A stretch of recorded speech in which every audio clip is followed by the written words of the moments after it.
Good morning, everybody, and welcome to Dusty Book Sniffers, and also to Koda means a friend. What is it? BookTube bestie. That's it. That's the channel name I'm looking for. It's Monday morning, people. Leave me alone.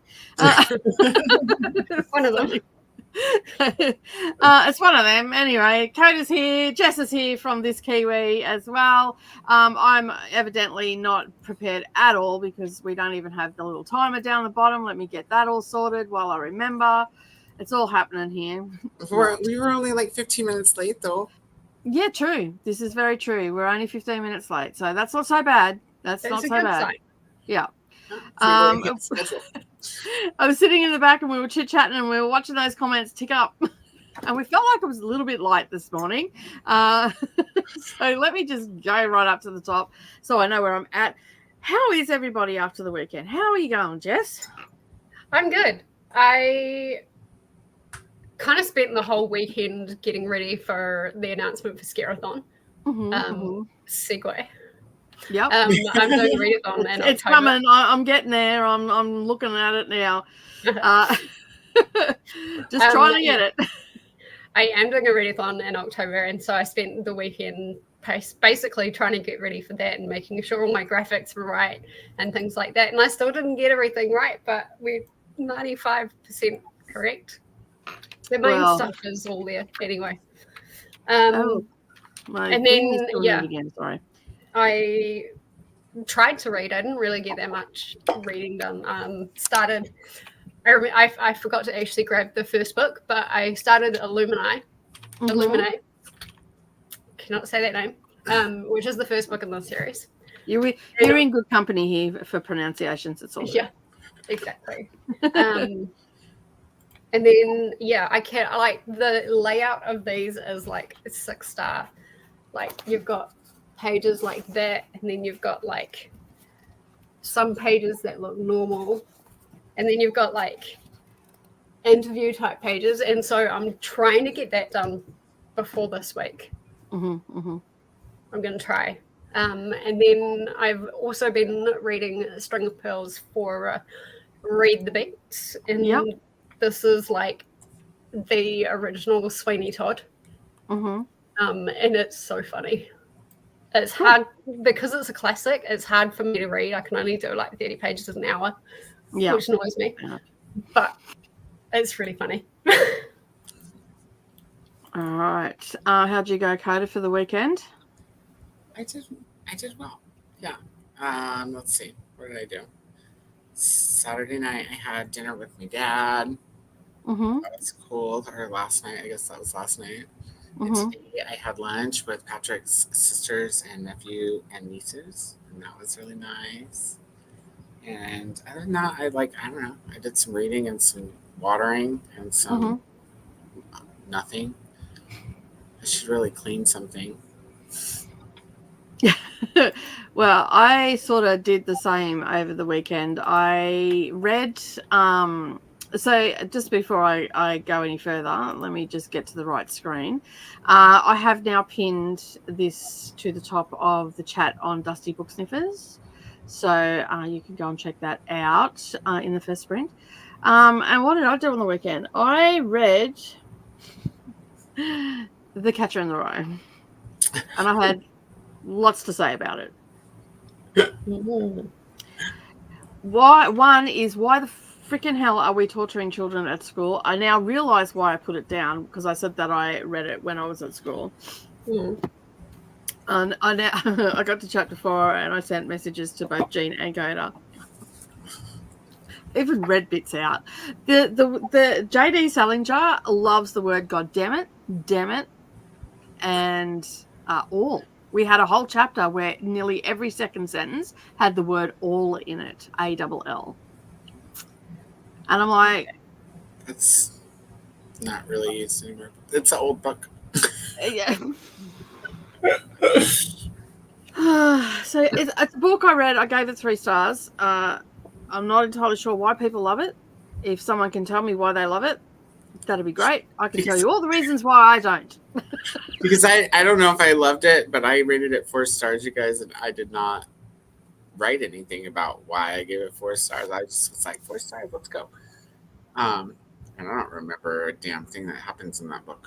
I don't remember nothing about it. Jesus Christ and For Christ's Sake is another one that the author really likes. And then it's not until we get to the end of the book where we're in like a full scene with his sister, Phoebe, I think her name is, that every time he says, God damn it, she says, don't swear. And I'm like, yeah, couldn't have pulled him up at the beginning of the book. I wouldn't have had to endure 180 pages because, I mean, she's really only heavily... He talks about her and stuff, but like... He's young, though, right? Like, he's really... How old is... I think he's 17. Like, he's either at college... I can't remember, to be honest. I think that kind of shows his immaturity. At one stage, I walked out and I said to Savannah, I walked out and said, God damn this book. I feel like I'm in a B-grade mafia movie. Because at one stage, I can't remember what chapter it was. Like, evidently it's ticked me off enough for me to, like, remember things from it. Like, at one stage, he's on the train, he's leaving Pensy because he went to this school, he got kicked out of the school, right? And he's on the train leaving Pensy before he was supposed to. He was supposed to stay there till the Christmas break, which was the Wednesday. So he sneaks out in the middle of the night, gets on the train there, and there's this large woman, okay, on the train, and she comes up and sits next to him. She could have sat on the whole train, but no, she comes and sits next to me. Anyway, she takes her gloves off and he goes, oh, there's some rocks on it. And I'm like, I felt like, oh, Bugsy, where are you? You're about to pop out now. It was just like, I felt like I was in a very, very low grade mafia movie at some stages of the book. Savannah was laughing because I was vocalizing what I was thinking as I was reading. She was in the lounge room, I was in the bedroom. And all I could hear was these giggles. And I'm like, are you laughing at your book or are you laughing at me? She goes, I'm laughing at you, the commentary coming out of the room. And then at one stage, I must have thrown an accent into when I was talking to Koda. She comes and she goes, nice accent, Mum. I'm like, yeah, thanks. I was angry, obviously, because I get an accent, like a really strange accent when I don't know. Anyway. I'm going to have to go back and re-listen to this message. I don't even know what I did, but I'm like, God damn it. I think I was reading it out to you and I may have slipped into an accent. So Nicole does not recommend? No, I don't. Not at all. If you want to torture yourself, go right ahead. If you okay, now the story, is probably all right for stream of consciousness, all that sort of stuff. For young people, maybe might be there for some people and all that sort of stuff. And I get it. I get why some people gravitate more to other things and not. But to be fair, I don't even like The Great Gatsby either. Like, it's okay, but it's not the best thing I've ever read. And this one just sort of ticked me off a bit. I don't know. I just don't like teenagers in a book and teenage boys. Like, the bit that I read out to Koda was about the razor. Yeah. Yeah, and I'm like, ugh. It's just turned into a horror book in that paragraph. Like, because this razor, he was talking about straddlers. Like, I even remember names. That's how much I hate the book. If I hate a book, I'll remember everything about it. So Straddler is his roommate, and basically he's followed him down to the can. For those that don't know what the can is, that's a toilet. He's gone down to the can with him, and he's sitting there switching the tap on and off, because this is what he does when he's nervous. So we're like in his head, and he's telling us what he's doing and all that sort of stuff. And then he starts to describe two of his like so-called roommates, because there's a shower curtain that divides their rooms. So he's in with Stadler, and Ackerby, I think his name was, is in the other room. He's just a sloth altogether. He's dirty and he's just really chattish, and not chattish as wants to talk, chattish as in dirty. And right, so he describes him, and then he says that Stradler is a different kind of slob, because he looks on the outside, looks like he's really clean and tidy and well-to-do and all the rest of it. But his razor is clogged full of foam, hair, and it's rusty, and he's shaving himself. And I'm like, ugh. So So I'm reading this down the boxer to kind of go, like, I don't understand how you've given this 4 stars. What is this shit that I'm reading? Anyway. Now I have to reread it sooner. And I read that with my eyeballs. I don't remember nothing about it. Well, I only read it on the weekend. It is like, for God's sake. Like, I open it up, and every time I see it, for God's sake, God damn it. Been a vibe, or I don't know. Well, I know that in that time, in that era, if you were blasphemous, that was a rebel thing to do, like swearing and all that sort of stuff. What I was surprised about that, fuck you came into it right towards the end. It's like, okay, we've just graduated from God damn it to fuck you. We've just gone into adulthood, have we? Savannah thought it was hilarious, and she's like, why don't you just put it down? I'm like, I'm getting the points. I hate reading this at this point. Any college kids out there watching, do not do like a take a shot every time they say God damn it, because you will end up in a coma by the sound of it. Yeah, you would. Like on this page alone, okay, on page 101, we have a paragraph, and they're talking about he's talking about religion, obviously, and in particular Catholics. Okay, in one paragraph we have 1, 2, 3, 4, 5, 6, 7, 8, 9, 10, 11, 12, 13, 14, 15, 16 times the word Catholic is mentioned in this page here, this paragraph here. So it is, if your pet peeve is having a word repeated to you, my friend, this book is not for you. Or it is for you, and use it for a readathon, for a scare-a-thon. Yeah, like, yeah. I don't know. I don't know. I'm like, it's been 2 days and I'm still don't know. Like, I actually closed the book and went, I don't get it. I just don't get it. What did I just read? But anyway, sorry for all those that like the Catcher in the Rye. Have you read Old Man in the Sea? I have. By the same author? No. No. No. And it's Hemingway. Oh, no. Oh, it's beautiful. I was going to say, if you're asking me to read some more of J.D. Salinger, I need to question our friendship. After everything I just said, I need to question. I would never ask you to read more of some author that you didn't get along with. Well, I don't know. I don't know if I don't get along with him, because essentially the writing is fine, but it's just repetitive. Mm. And it's like, how is this? I want to know what quality of acid, all the people that decided that this was going to be a modern classic, that this is something that you should teach children about. Is it to teach them how not to be repetitive? Then this is a good choice. But what acid and what quality and where did you get it from? Because Nicole wants some. We all need that shit to read this book. Okay? Like, I don't advocate drug taking. I don't. But to read this book, I feel like acid needs to be a part of the experience. Because then you probably really get it. On a serious note, though, I do understand I'm going to say it's a stream of consciousness, because we're in his mind the whole time. And he is trying to find himself. It is very much a coming-of-age book. It is him trying to find himself and where he fits into society and all that sort of stuff, and about human connection and all that sort of stuff. So there is a lot of good quality stuff in this that people would be looking for and all that sort of stuff. It would be one, I guess, if you are teaching it to kids. It's not here. It doesn't get taught here.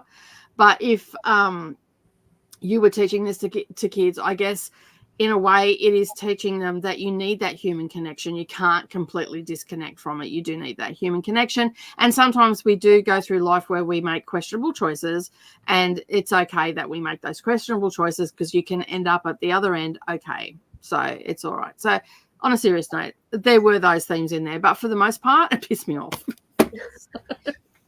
So anyway. All right. Shall we say hello to some people? All right. Let's have a look and see who was here. Jess is here. Hello. How are you? Jamie's also here as well. Tennille is also here. Just got in 5 new, rather smallish, spitty. Is that Spitty? Yeah, Spitty black kittens. Ooh, a few minutes ago, 3 fluffy and 3 short haired. Nice. Fun. They'll warm up. They'll warm up sooner rather than later. Glenda's also here as well. She should put Jamie, put a picture up in Discord so we can all see it.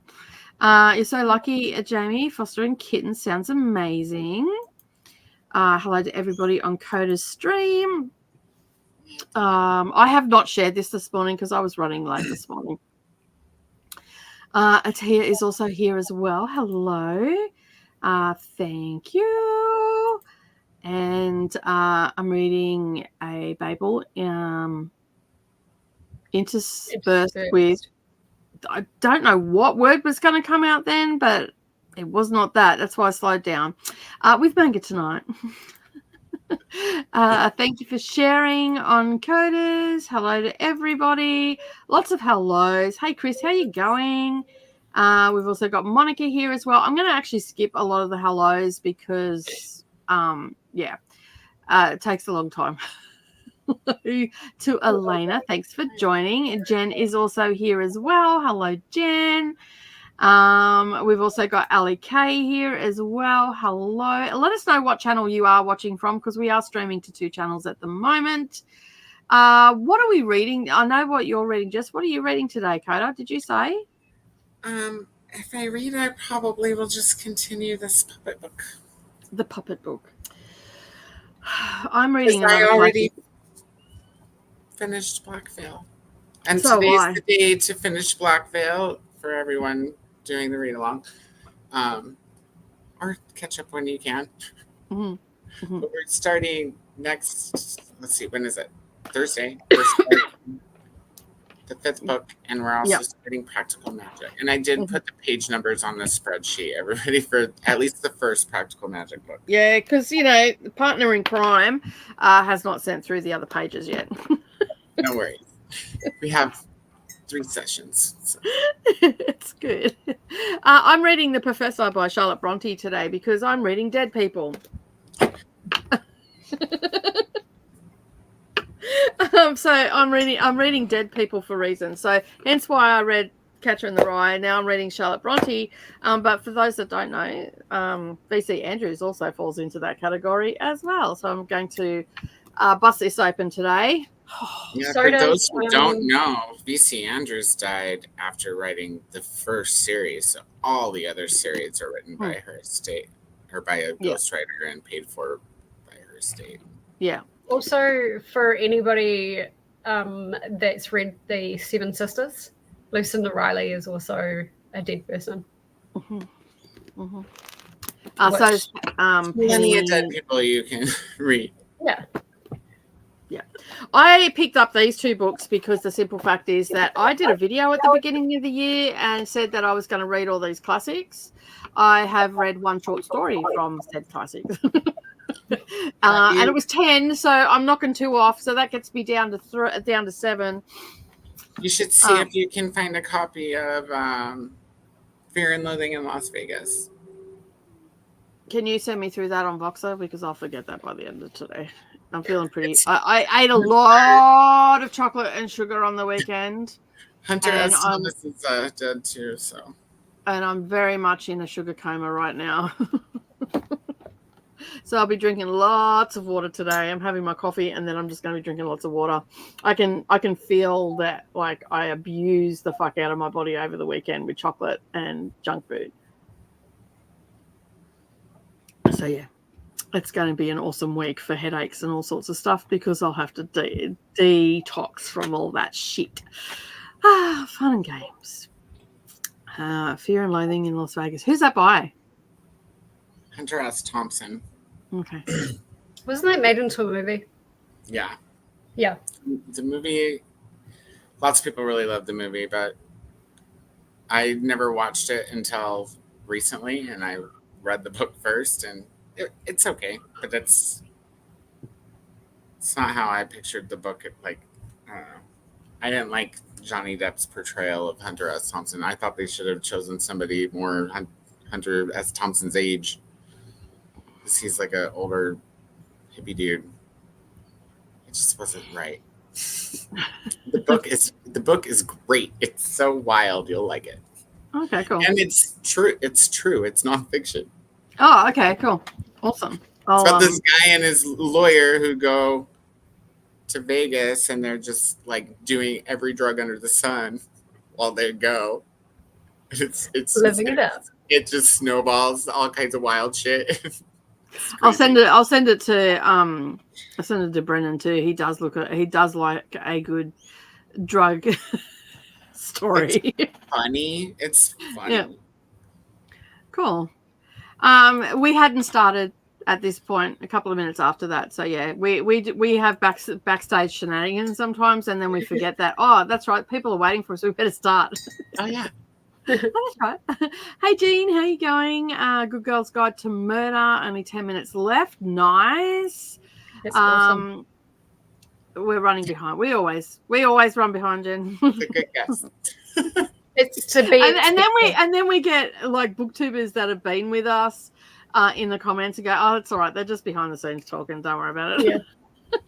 That's fine. Or I shock everybody and start on time, and everybody's like, "Oh, whoa, what's going on?" Yeah, it was absolutely that was like, "Oh, I was going to get some work done while you were late." Yeah. It just started right on time. I'm like, "Hello." Glenda's reading 1,000 Ships by Natalie Haynes. Nice. Reading this for the Goddess Complex Readathon. Awesome. Hello from Koda's stream. Hello to Jean. Thanks, Koda. Yeah. Koda's on it. Rhythmic gymnastics ribbon with the interlude. You know, this to the yeah, we don't have the full-on dance party one anymore. We might have to change it. We might have to change it up a bit from time to time. It's only different on Sunday, but yeah, we might just have to put the old music to the new thing. Yeah, we could switch it up. The problem we were having, like, it's so funny because I can see everything that's going on that everybody on the screen does. So when Koda first came on and we had the music playing, it gets to the beat drop, and then, like, man, he busts out a move. You guys don't get to see it. But I can't remove the music. If I remove the music, then he'll stop dancing, because he'll know that this is a music stop. This one, Jess was playing the violin. I usually do that too. And then I actually got legitimately sad because I went to get a thing of tea, and then you have a whole like 3 seconds. You have to run. Yeah, you got to run. You got to have the jug beside you. That's yeah. So yeah, we might swap it up a bit. We were having problems because not on the music that I had that we were playing, never got struck on that, but a couple of ones that Koda had done that were AI, we were getting a strike on. So we're just sticking with the music that we got at the moment, because there's all this stuff happening in the background with music. So yeah. The Adventurous one turned out to not be AI. But it also said that it was free for non-commercial or for commercial use, and so probably could have fought it, but it's easier just to change it. So yeah, so we just muted the. Now it's AI on both the beginning and the end, and we're not getting struck. But yeah, it's not very exciting. You're not wrong. Just finished a record by Carl Hassin. Last night. Hyacinth? I don't know. No. I have a few of his books because they looked cool by the cover. Yeah. Alicia is also here as well. We're doing great. Get the kiddos ready for bed. I should not talk today. It's Monday. Do we expect anything else? Why do I feel that Nicole's late? Because Jess was teaching Koda and Nicole how to make dandelion root coffee. Chris. Oh, it's the birds It at your house. wasn't. I was like, what Yeah, is happening out there? But it's your birds. my birds. It's the drunkard parrot tree is in full bloom at the moment, and they're out there, and I've got video footage for anybody. In the next video, you'll see it. I'm like, does this laptop have surround sound? It sounded like it was coming from outside. I thought it was the birds because I've got birds that live in the tree right outside my window, and I'm like, that's quite loud for like what I normally hear. It's the rainbow lorikeets. Listen, they stopped because they know we're talking about them. I know they're there. One of them won. Basically, there's one in there that's telling everybody off. Oh, right. So imagine you're at a pub, okay? All right? Imagine you've got a group of friends. There's always that squawky one, right? Yes. Yeah. That tree sends all the parrots squawky. Like it's called a drunkard parrots tree, and it has these red berries on it, and they get in there, and I swear I know why they call it, because they are off chops, like they're just off their heads on this tree.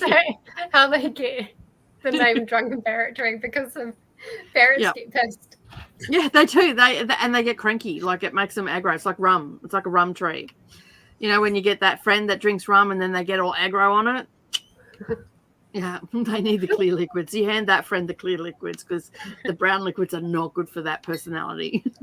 So yeah.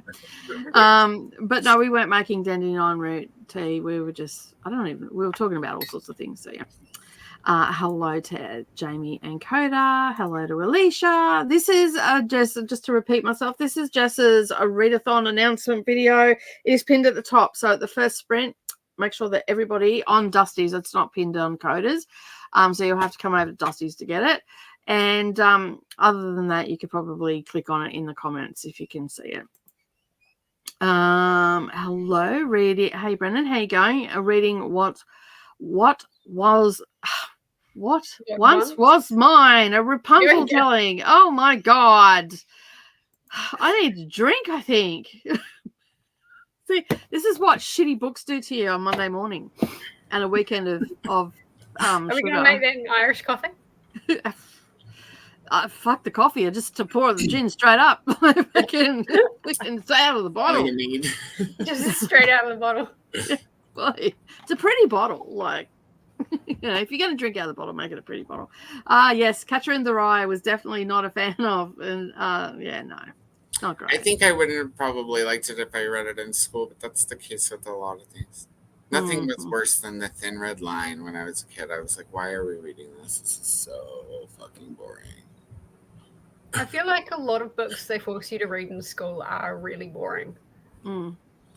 Or maybe that was just my experience. Maybe just as kids, though. Like, I've reread some of them as adult and enjoyed. I don't know.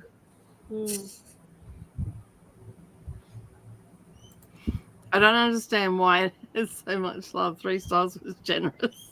It sounded generous, to be fair. Well, you know. Yeah, I like thinking about it. I'm not too sure why I put 3 stars. Because it's an average book. That's why. Nah, it needs to go down. All right. Remind me later. I'll drop it down. I'll put it down to a 1.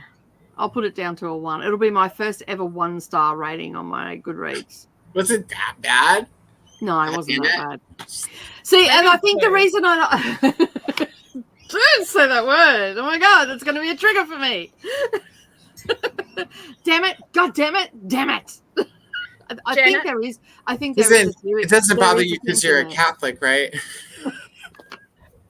Oh, you can hate on the Catholics all you want.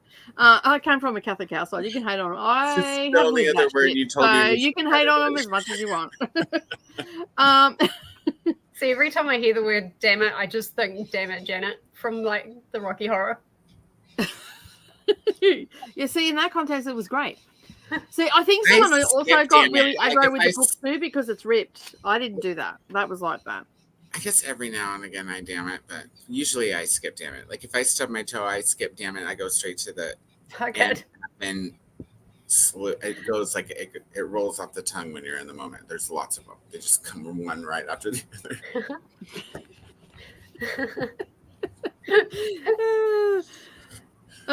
Yeah, there's also for Christ's sake.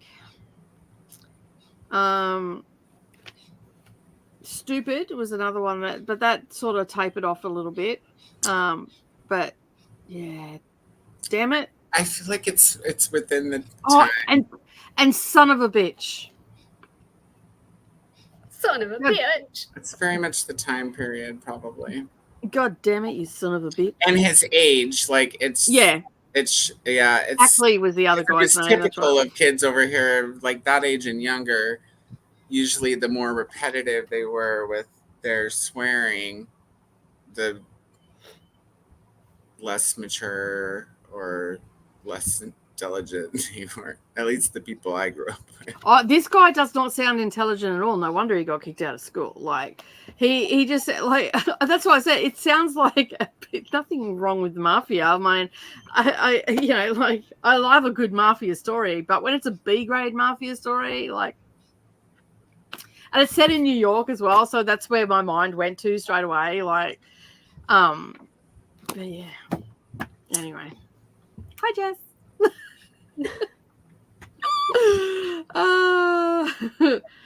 A lot of moody dubros like Catcher in the Rye. And see, moody dude bros don't do it for me either. Because, like, yeah. I'm gonna have to reread it. Yeah, but not soon, probably. Yeah, like now that I've pointed out all of its flaws, it's gonna piss you right off. I read it with my eyeballs, so it surprises me. I read this with my eyeballs as well. I just said that because I'm surprised I don't remember more.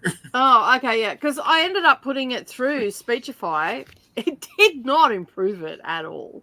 No, I bet you it made the repetition parts worse. No, it was about the same because there's just so many of them. And the creepy dude towards the end, the teacher that he went and seen, and that his old teacher, I think it was, he's gone to see him and he's explaining to him that he's got to get his shit together, basically. Right? Let's just paraphrase this. He had to get his shit together. The teacher was telling him this. We could have cut out at least 20 pages, right? But then he makes up the bed on the lounge for him, and then he's gone to sleep in his shorts, and I'm like, oh god, this is going to go sideways for sure. Creepy teacher with his highball. Like, I don't know how many times he told us that the teacher was holding a highball glass of alcohol. It was at least 5 times, okay, in this chapter, at least 5 times. And I'm like, I get it. The dude's drinking. Anyway, he's like then rubbing his head. Oh my god, this was predictable in a creepy sort of way. And then he's woke up and like while he was asleep, like he was fondling his head while he was asleep, and not between his legs, on his head. All right, so just to spread the two apart. Imagine like a drunken head just going like that. That's what I was thinking. I'm like, how sensual could it have been? Because you just told us through this chapter that he had been drinking. They had been entertaining.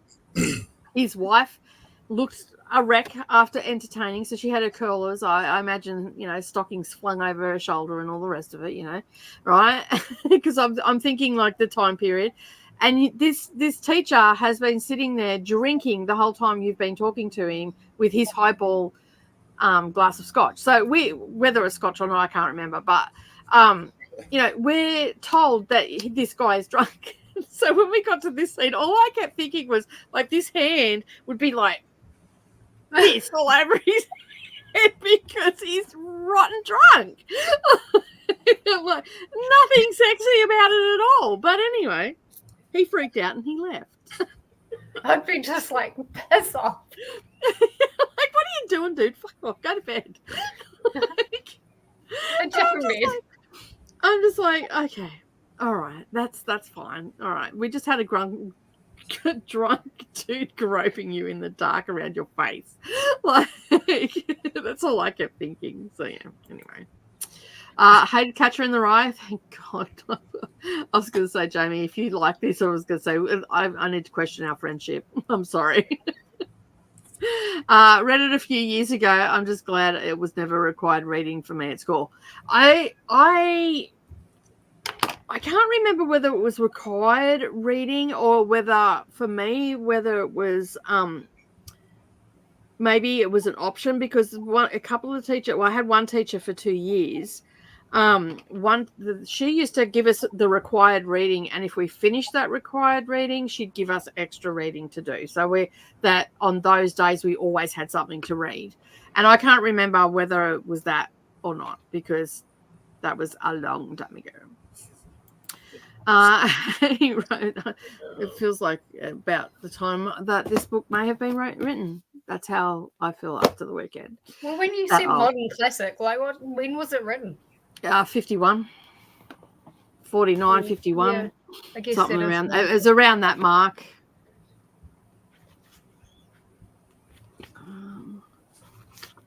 It's probably more of just a standard classic by now. It was first published in serial form. Oh, that explains a lot. In 1945.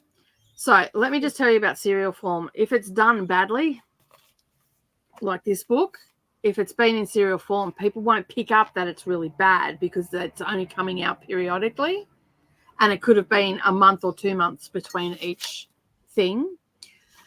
So this is a Penguin classic. So it was first published in the USA in 1948 to 46. Serialized, so it went from 45 to 46 in serial form, and then it was published as a book in 1951. Same for Britain, and then it was published in Penguin Books in 1958.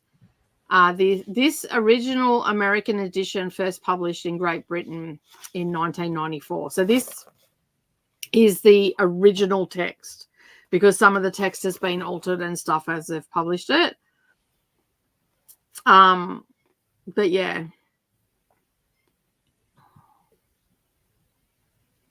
And it was published in New Zealand, Canada. Yeah. And to my mother. What were you trying to say? Did you not like your mother? That was I just realized, like, what did your mother do to you? Anyway. This was my experience as a kid. Yeah, fully. Anyway, hey Paul, how you going? I used my copy to prop up a wobbly bookcase, and I finished it. This is the best use for this book. Love it, Jamie. Ordinarily, that would trigger me, but like, well done. Well done. Yes, no. I if I've this room that our library is going into, there could be a wobbly bookcase because the wall's not completely straight. So I know what I'm using that for now. Because I said to Savannah, I said, do you want to read this? She goes, after hearing your commentary, I'll pass. I said, you might like it. She goes, no, I won't. So she won't be reading it. The Great Gatsby is also overrated. I had a lot to say about that as well. I felt like, what's his name? Jay? No. Scott Fitzgerald, knew what asses to kiss to get that book published. Because on either side of that, I can't remember the names of the books that'll come to me, but there were a lot of awesome authors that were publishing around that time of 1925, 24, 26, that were so much better. Even better written as well. So yeah, I thought The Great Gatsby was overrated as well. That one was required for me when I was a kid. Yeah, it was required. That and To Kill a Mockingbird was required when I was at school. To Kill a Mockingbird was required for me too. See, it wasn't required for me, but I read it I read it last year, and I think I think it's in one of my wrap-ups or something. I described it as a literary drunken haze, because that's like The Great essentially what it Gatsby, felt or like. Yeah, The Great Yeah. Gatsby. It felt Yeah. like you were pissed the whole time trying to like read what was going on and trying to catch up with it. And like I was like, and that makes sense too, because wasn't Fitzgerald a drunk? was he? Probably. And he also apparently he also stole a lot of his wife's work as well. Oh, really? According to that's what, so I don't know how true that is. I haven't looked into it because I only received this information on the weekend on that from Savannah, and I'm like, that doesn't sound right. She goes, go check it out. I'm like, okay, because she had a teacher at school that she used to rub the wrong way with the classics. He loved a lot of these classics and all the rest of it. And of course, I've exposed my kids to a lot of these classics. They've been on my shelves, they've picked them up, they've read them for whatever reason. Anyway, To Kill a Mockingbird, oh my Lord. She'd come home and she goes, oh, today was so great in English, Mum. I'm like, what did you do to your teacher? Because I mean, it's The Kill a Mockingbird. It's okay. Like it's fine. It's an okay book, but Savannah hates that book with a passion. She's very passionate about that book when it comes to telling people how much she hates it. And as soon as she knew her teacher loved it, that flicked a switch in her, and she was the rebuttal of the class for the entire semester. And I'm like, you're going to give your teacher's old. You're going to give him a coronary if you keep going. They get very passionate about these classics. She goes, it's so funny. He goes red in the face, and he can't argue with me because they're all valid argument points. That because I've always taught my kids, if you're going to go into battle, you need to be like, especially with knowledge, you have to go in fully armed. Yeah. That you must go in with all the information, the pros, the cons. You've got to see it from all points of view. If you're going to win an argument or a debate, you have to have this knowledge behind you. Oh, she took that for gospel, man. Her teacher was just like, in the end, he's like, I don't want to hear it, Savannah.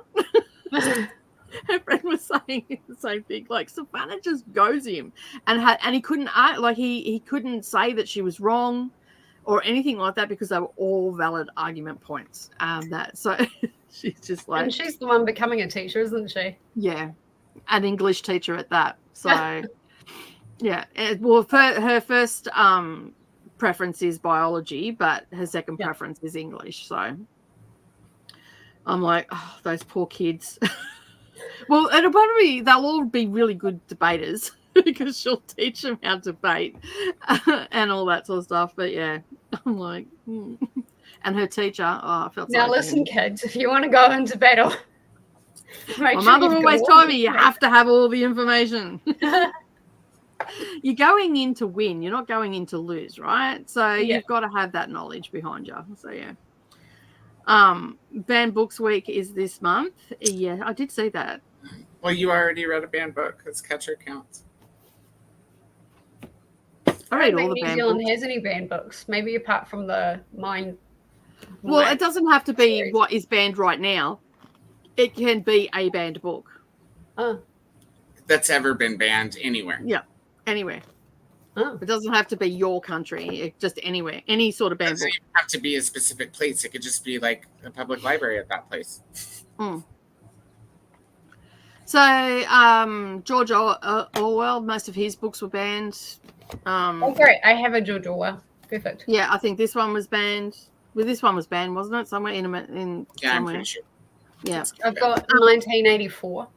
Yeah, that was banned. That was banned at some point, I think. Pretty sure. Just read a Dr. Seuss book. It's probably been banned somewhere in top America. 20 banned books. And yeah. That's actually a good point, Nicole. Yeah. Like, when I heard that Dr. Seuss, I'm like, what is wrong with Dr. Seuss? Like, Jesus Christ. Again, another author that had some heavy-duty acid. We got invited quite a while ago. There was an art exhibition to do with Dr. Seuss and like all of his early artworks. And man, the stuff that went on in his brain, it was fascinating. We've actually got a book like that talks about like his mental illness and stuff like that, but how like that mental illness kind of culminated in like all of his art and his stories and stuff like that. It was really fascinating. Such a fascinating man. Speaking of mental illness, I think I said this to you, Koda, that this felt like this kid had ADHD. That like not a severe form, but like it felt like, you know, it had all those red flags, struggling to fit in, struggling with work, struggling to find a place, struggling to stay in one place at one time, struggling to stay on track with conversations and all that sort of stuff. So it felt like I was talking to my husband.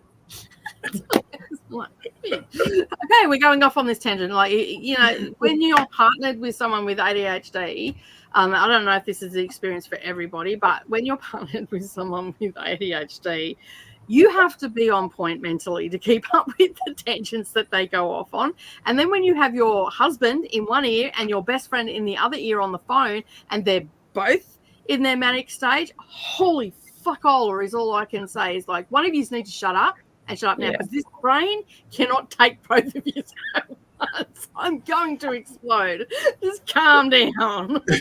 Nicole's just going to shut herself away somewhere. And then the daughter comes out and I'm like, nope, I just don't have time for it. Just nope. You deal with it. Nope.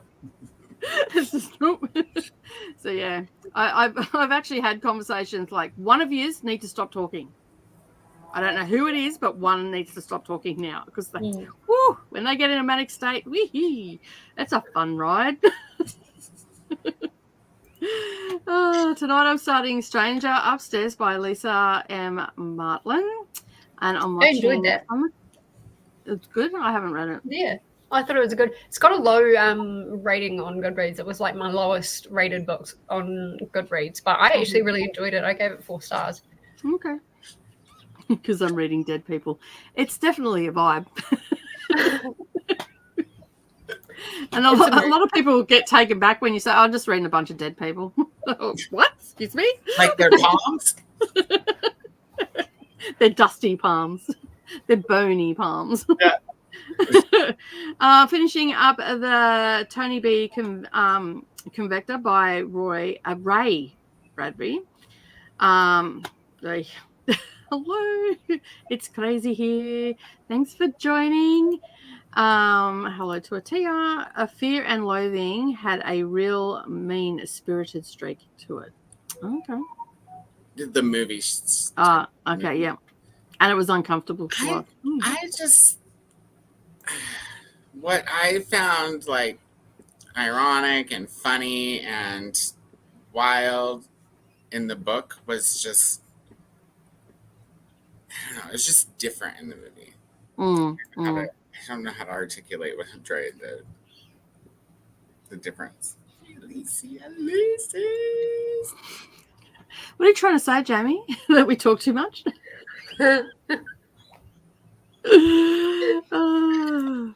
You love it and you know it, Jamie. I have no idea why school districts are so obsessed with the novel Outsiders. It's often taught.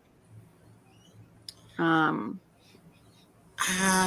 like The Outsiders. I mean, it's not the best book I've ever read, but it's a pretty good book. And I think that schools like to use it as an example of good writing because it's written by a young person. It was written by I think they were like 15 to 17 when they wrote it. So wasn't it originally part, like it was for that person's creative writing class or something? Could be. I don't know, something. I haven't read that since school. But I remember there was a whole section where my teacher taught about the creative writing aspect and that. So that may be what they were referring to, that it was a young person of our age that wrote it. And I've never given it much thought, to be honest. I like it. I like the movie too. Who's in the movie? Matt Dillon. That's it, Matt Dillon, yeah. I could see his face, and I'm like, what is his name? It's not just Matt Dillon. It's I feel like maybe Emilio Estevez in it. Mm. It was all the It wasn't 80s all Brat movie. Pack, wasn't it? Yeah, pretty much. Mm.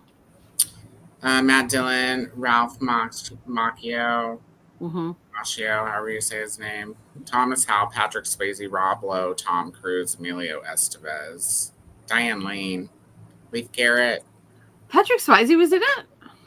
and Francis Ford Coppola. Wow. And Tom Cruise. Yeah, Patrick Swayze. To be fair, I don't think I've watched that since it came out.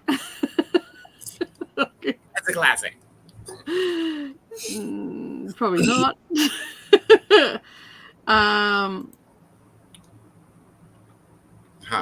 Some hot tea here, Fitzgerald. Dipsomaniac. Thank you. Yeah. That was New words. You notice how I just went quiet? I'm not even going to attempt that. And what does dipsomaniac? What is a dipsomaniac? Alcoholic. Okay. Alcoholism, specifically in a form characterized by intermittent bouts of craving for alcohol. You learn something new every day. I'm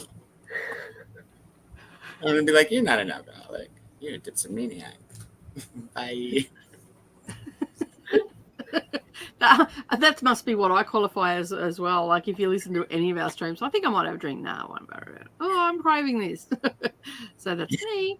I opened a bottle of honey blended whiskey, American honey from Wild Turkey, my fave, when I was reading Fitzgerald a few years ago.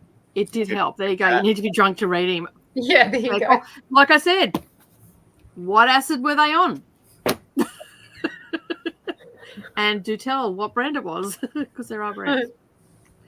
Have you ever gone down the rabbit hole of watching scientists do experiments on housewives with acid on YouTube? No. Holy good. It's so good. They're just regular housewives, never taken drugs before. Got these dudes in white these white dudes in white coats with these white preemie women feeding them acid and then asking them questions while they're on acid. Please link. Just search it; it'll come up because they're using acid. What, housewives on acid? Treat mental illness and post-traumatic stress and all that sort of stuff. They're doing experiments, and they have been doing experiments with acid for a long time. Yeah. But they're starting to actually treat patients with PTSD with psychedelics because it helps them get through it. Savannah did a assignment at school where it was all about the psychedelics and how they treat mental illness and how it could be beneficial to treating mental illness and stuff like that. So yeah, and that's how we ended up going down finding these videos on YouTube. Yeah, well, a lot of people use, is it psilocybin for that reason, the magic mushrooms? Yeah. A lot of people use, and they swear by it, like microdosing. Yeah, microdosing is a huge thing for mental illness. It helps equal things out, which makes sense because it's altering. If I had disposable money and it was not illegal here, then I would totally try microdosing. Next time we see Jess, she's off her fucking tits. Hey. Peace out, bro. This is just like, yeah. Or I'll be like,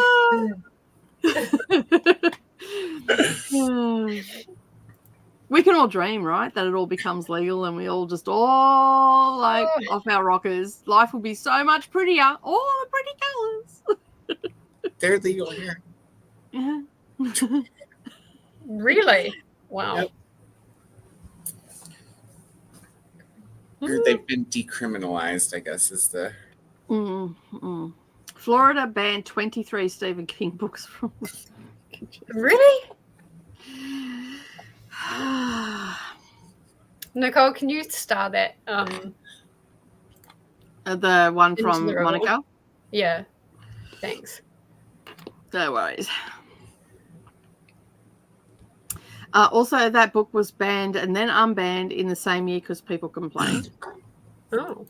I mean, I don't understand why banning books. Can't people make their own decisions? Are you saying that we're all stupid and we can't make our own decisions on what we can read?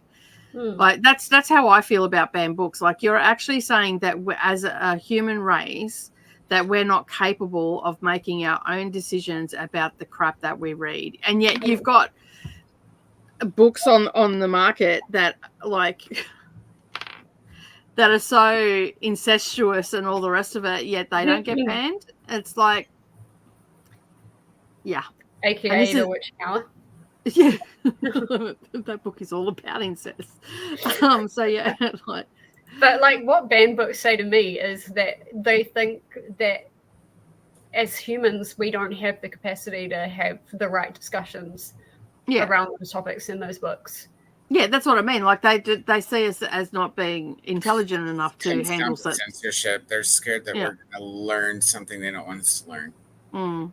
In almost every case, right? Whether it's about sex or about different kinds of sexual preferences or race or whatever it might be, it's always about censorship. Yeah. Most definitely. Thank you, Rally, and hello. Oh, so Fabio, yeah. The fan. We're just so used to it now, we don't even comment. We just see it all the time. So in other words, it's a good month to read a couple of Stephen King books. Yeah, sounds like it. Especially if you're in, where was it? Florida.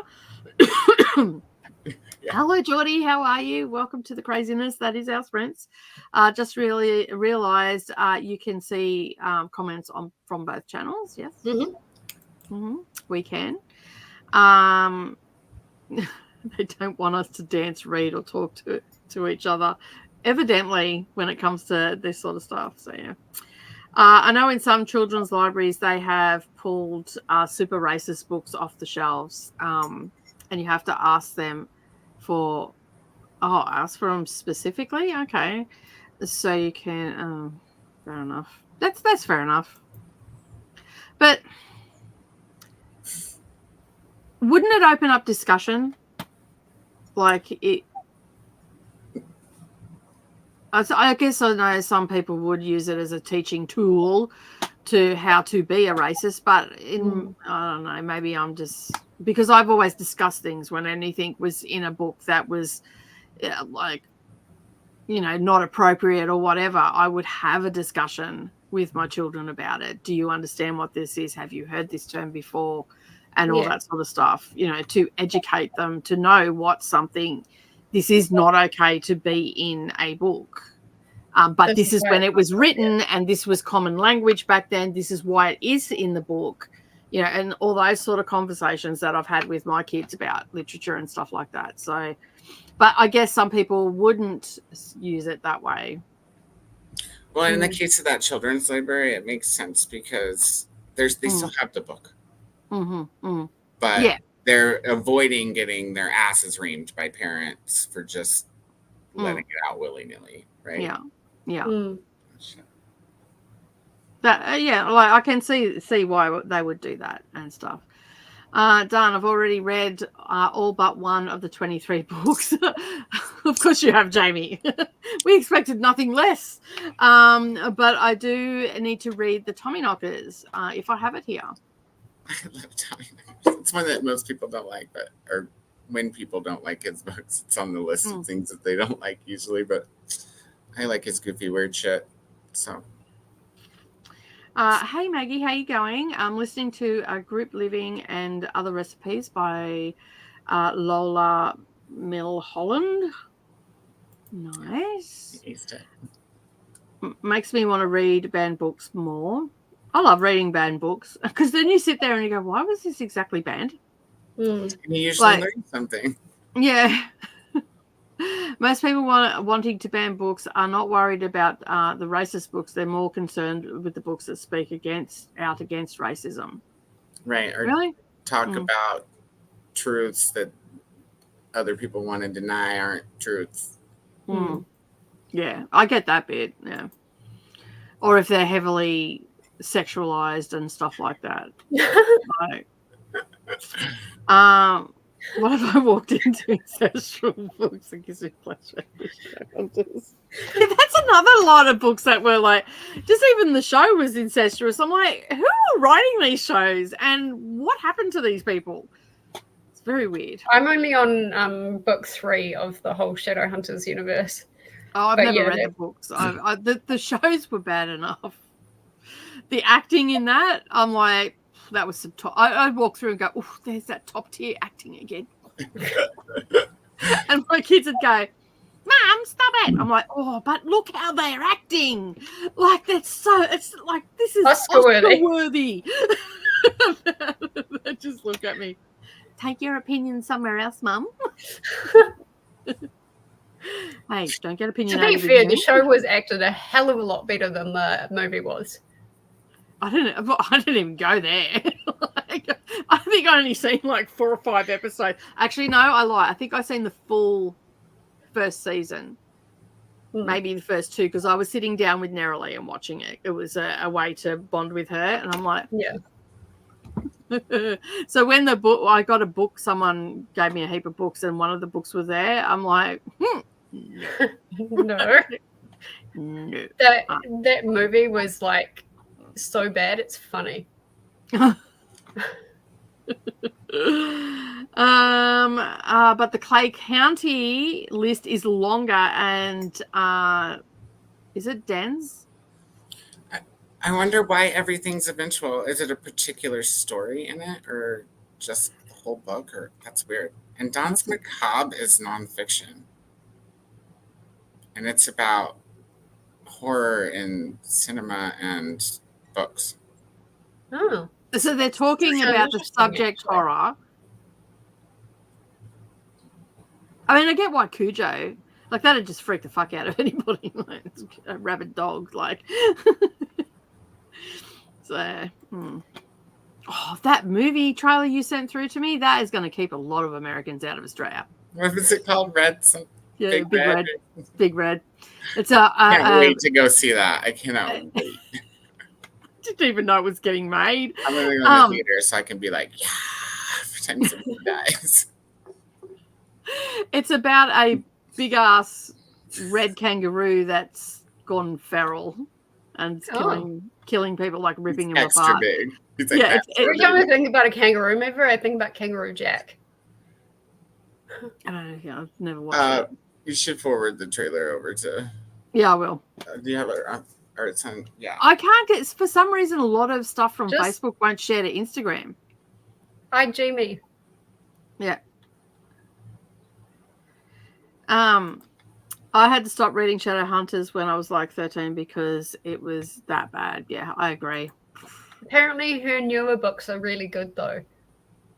Are they? I don't even want to go there. It's called The Red, yeah. Not Big Red. It's The Red, yeah. Big Red sounded goofier, but it does look kind of goofy, but in a good way. Yeah. I watched the trailer, and the first thing I said, well, that'll keep all the Americans away from Australia. And I said, to be fair, we do have like 6 and 7 foot Big Red, like out. When they stand up, they don't look big, but when they stand up on their hind legs, they can be that big. So that's not that much of an exaggeration. Maybe the rabidness of the kangaroo was a little, and they will kick the shit out of you if you get too close. They will defend themselves and get back on their tail and kick you. That they're not, they might look all cute and all the rest of it, but if you piss one of them off, they will actually attack you. So, yeah.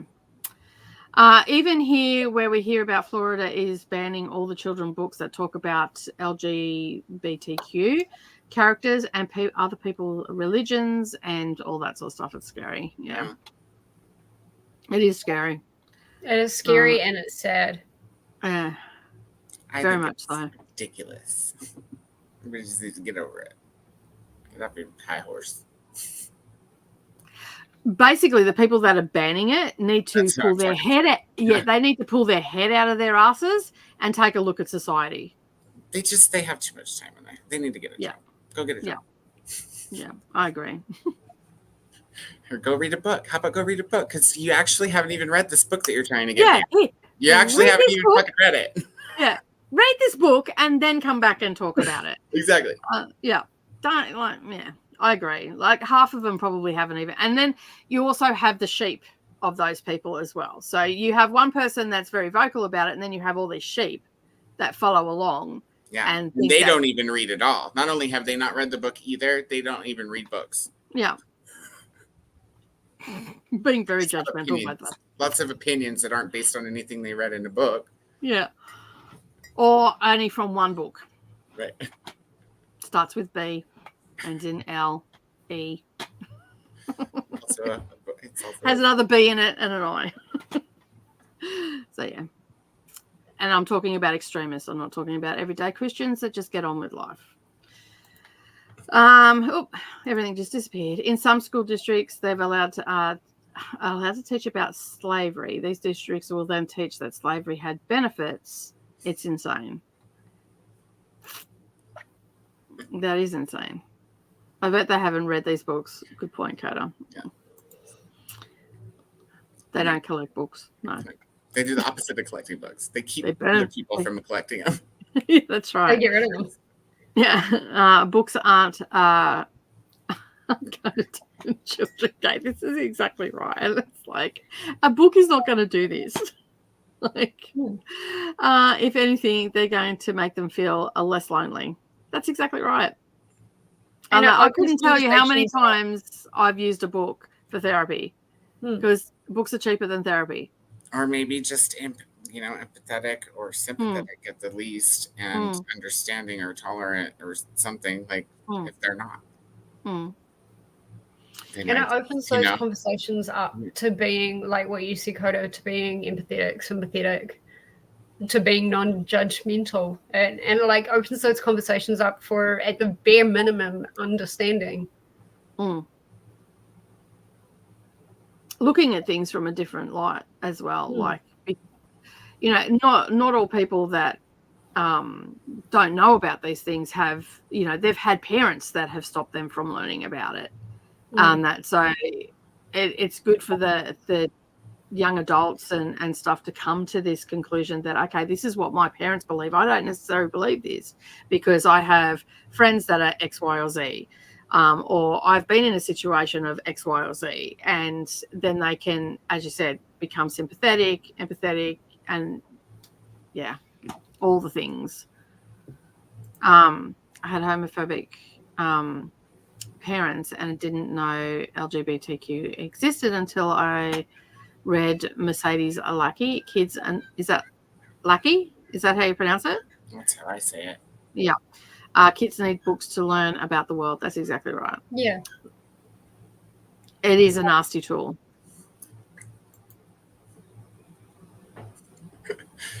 Yeah, some people do feel like that. It's funny. Oh, dear me. All right. We have got to the end of the comments. Oh, look at that. We did it in an hour and a half, and we've hit some heavy topics today. So, and that's all started from this shit book. This book should be banned. No one should be allowed to read this. No. Read it. And you'll probably come to the same conclusions. Jamie and I are on the same page. I want to reread it. Now I'm like, I don't even know why I rated it 4 stars. I do like Stream of Consciousness, though. Yeah. I think if I was going to read it, I'd read it audibly. You can't get it on Audible. I'm wondering if I can get it through BorrowBox or something. I could not find Catcher in the Rye on audio here.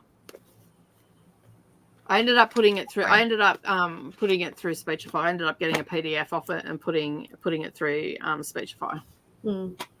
On that, I should have had Snoop read it to me. I didn't even think that could have put a funny spin on it. I might bust that puppy back out again and get Snoop to read it through. God damn it! Even he's going to go, God damn, you're saying this word a lot. All right, let's. Are we going to go for an hour and a half? Yeah, probably. Sounds good. Yeah, probably should. All right. We're pretty much going to do, I think we're going to do 3 90-minute sprints today. Catcher in the Yeah. Rye is not on audio here either. The No, you can get the footnotes and summary. the summary are, but not. Yeah, you can get the summary. I'm like, if I wasn't doing this for a readathon, I probably would have. But the freaking summary is like 3.5 hours, and I'm like, hey. How in depth do you need to go? I'm like, Yeah, but you would have got to skip all the goddammits. I almost want to listen to it to see if they mention the repetitiveness of the text. I doubt it. Because I doubt they critique it. It's probably just a summary. That's just rude. But like, it only took me like when I put it through Speechify, it was only like 2.5 hours at the speed that I was listening at, which was 1.8. It's not a long book. Like mine's. Yeah, that's why I was like, how can they make the summary 3.5 hours when this is only a 2.5 hour book? What the hell were you talking about? Like, it's not, well, then, we've just spent an hour ranting about, along with comments and stuff. So, yeah.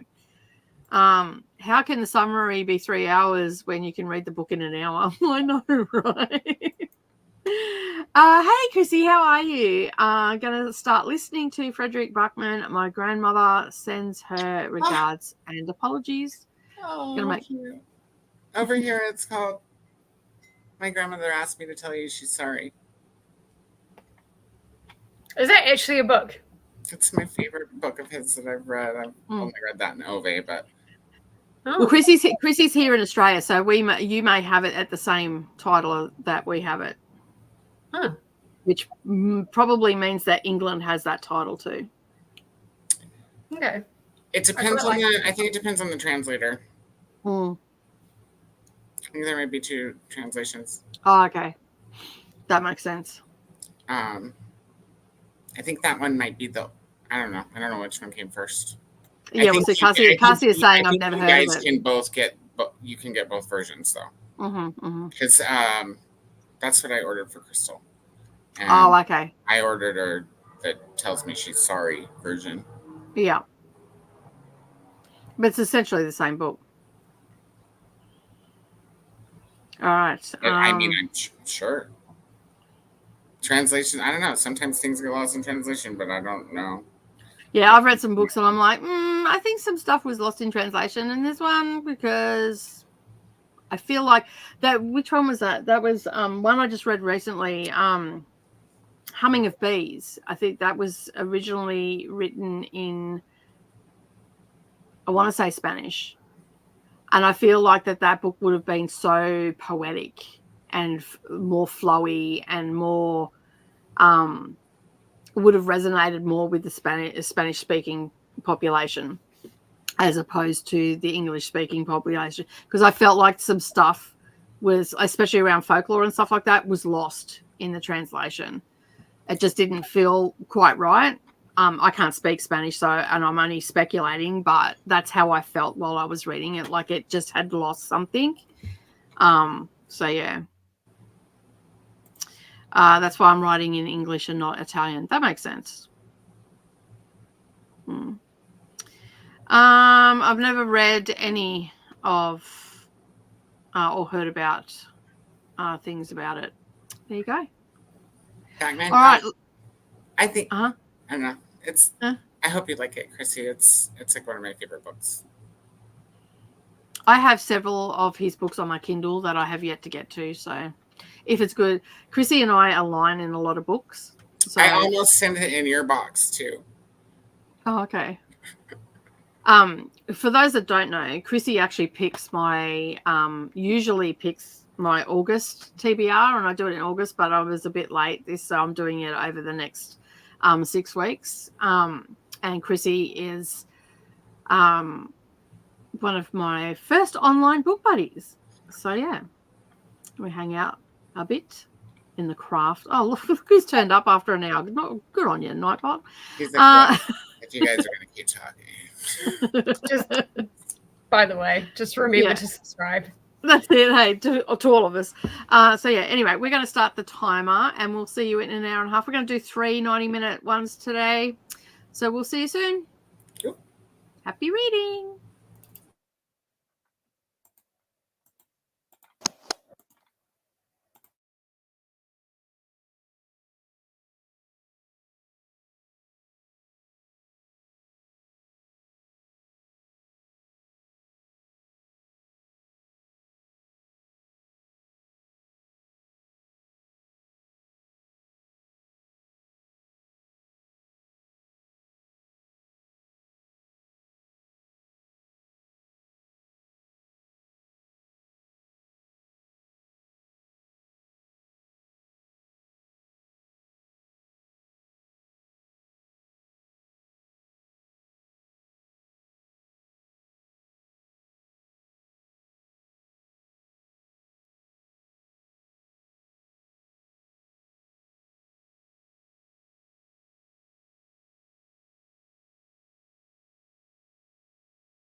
Oh, hello.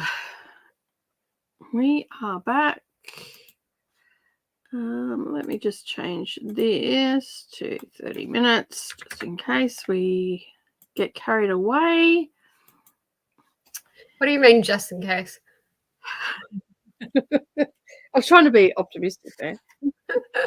Pretty piss poor attempt, I will admit, but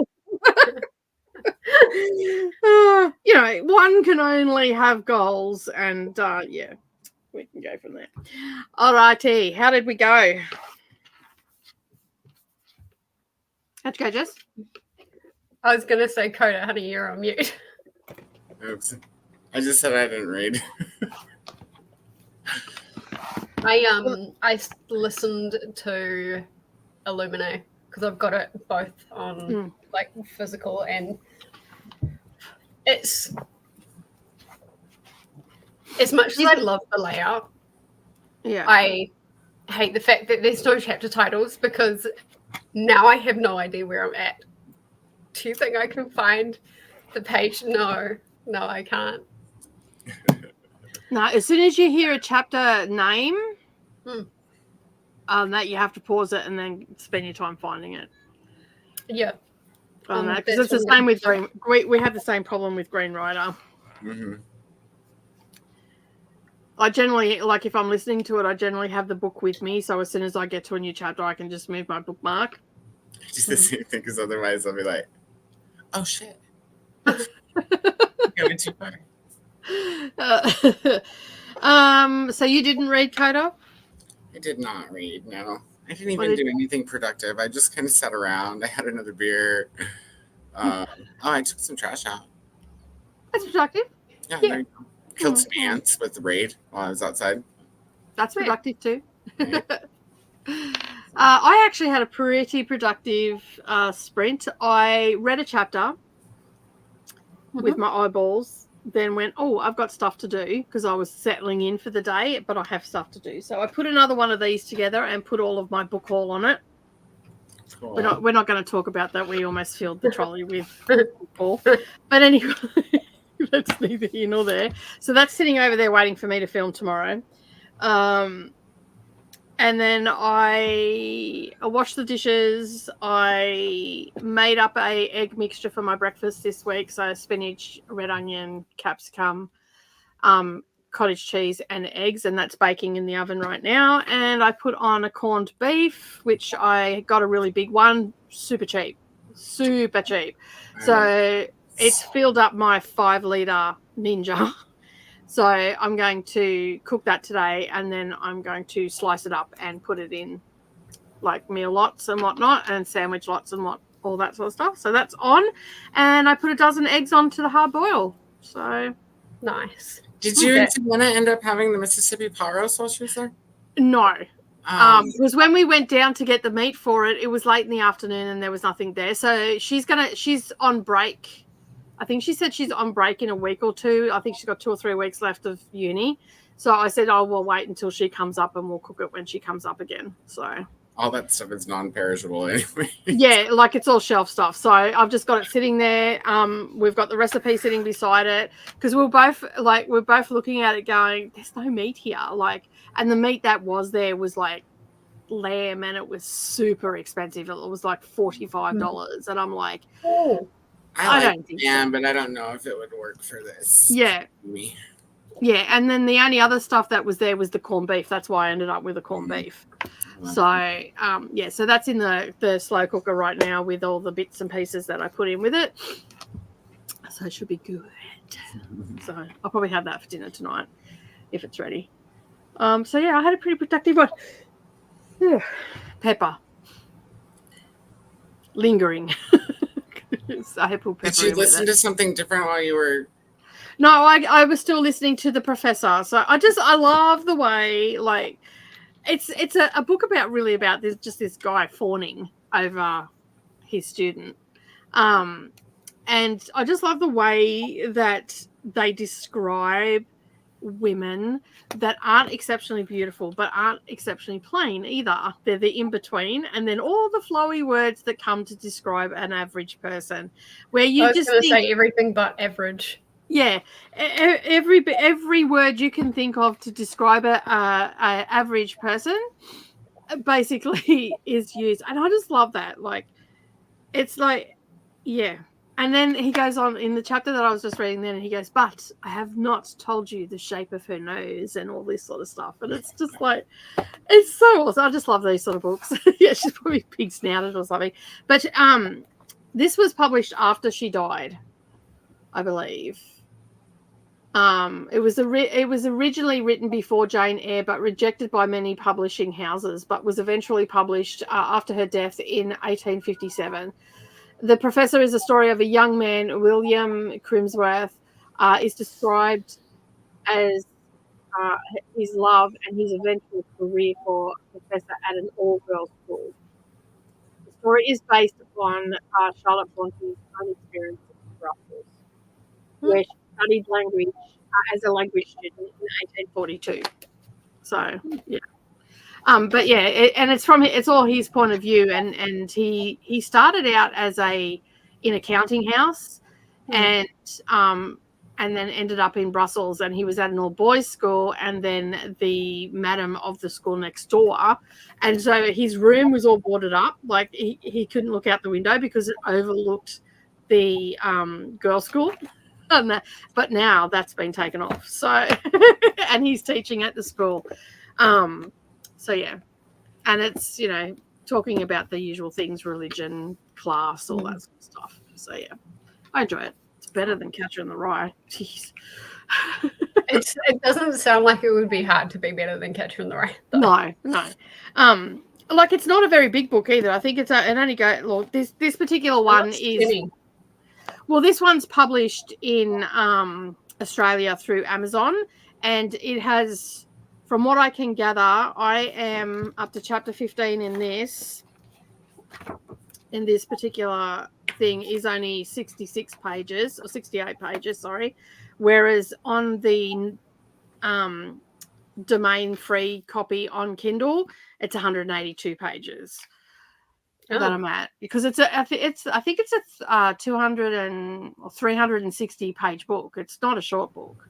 It's a normal length novel. So, but I'm enjoying it. I like Charlotte Bronte anyway, so it wouldn't have been hard for me to enjoy it. So, and anything, the newspaper with all the doom and gloom would be better than Catcher in the Rye. Catcher in the Rye. So yeah. A few people joined us during that sprint as well. So we have Sadia joined us just as we went to the sprint. So hello, Sadia. I did say actually hello straight away. So, and Christina also joined just after we went to a sprint as well. Saying hello to everybody, and remember to like the hug button.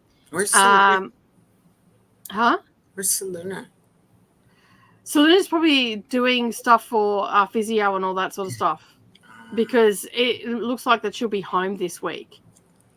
So if they can get the shower head and the handrail in the shower over the weekend, she'd be going home this week. Okay, cool. Yeah, so because they did a home visit on Friday. So I haven't seen anything on my socials, but in saying that, I haven't been on the socials. I haven't been on Facebook either, so she posted an update. I didn't see it. Yeah. I think she posted an update on Thursday or Friday afternoon. I did see her on Saturday during sprints on Patreon, but I haven't seen anything since. And there's nothing on my social. I just checked the 400 notifications and didn't see her name pop up. So yeah. And also joined us as well. Glad to be here. I'll be scheduling my week and later making dinner. Nice.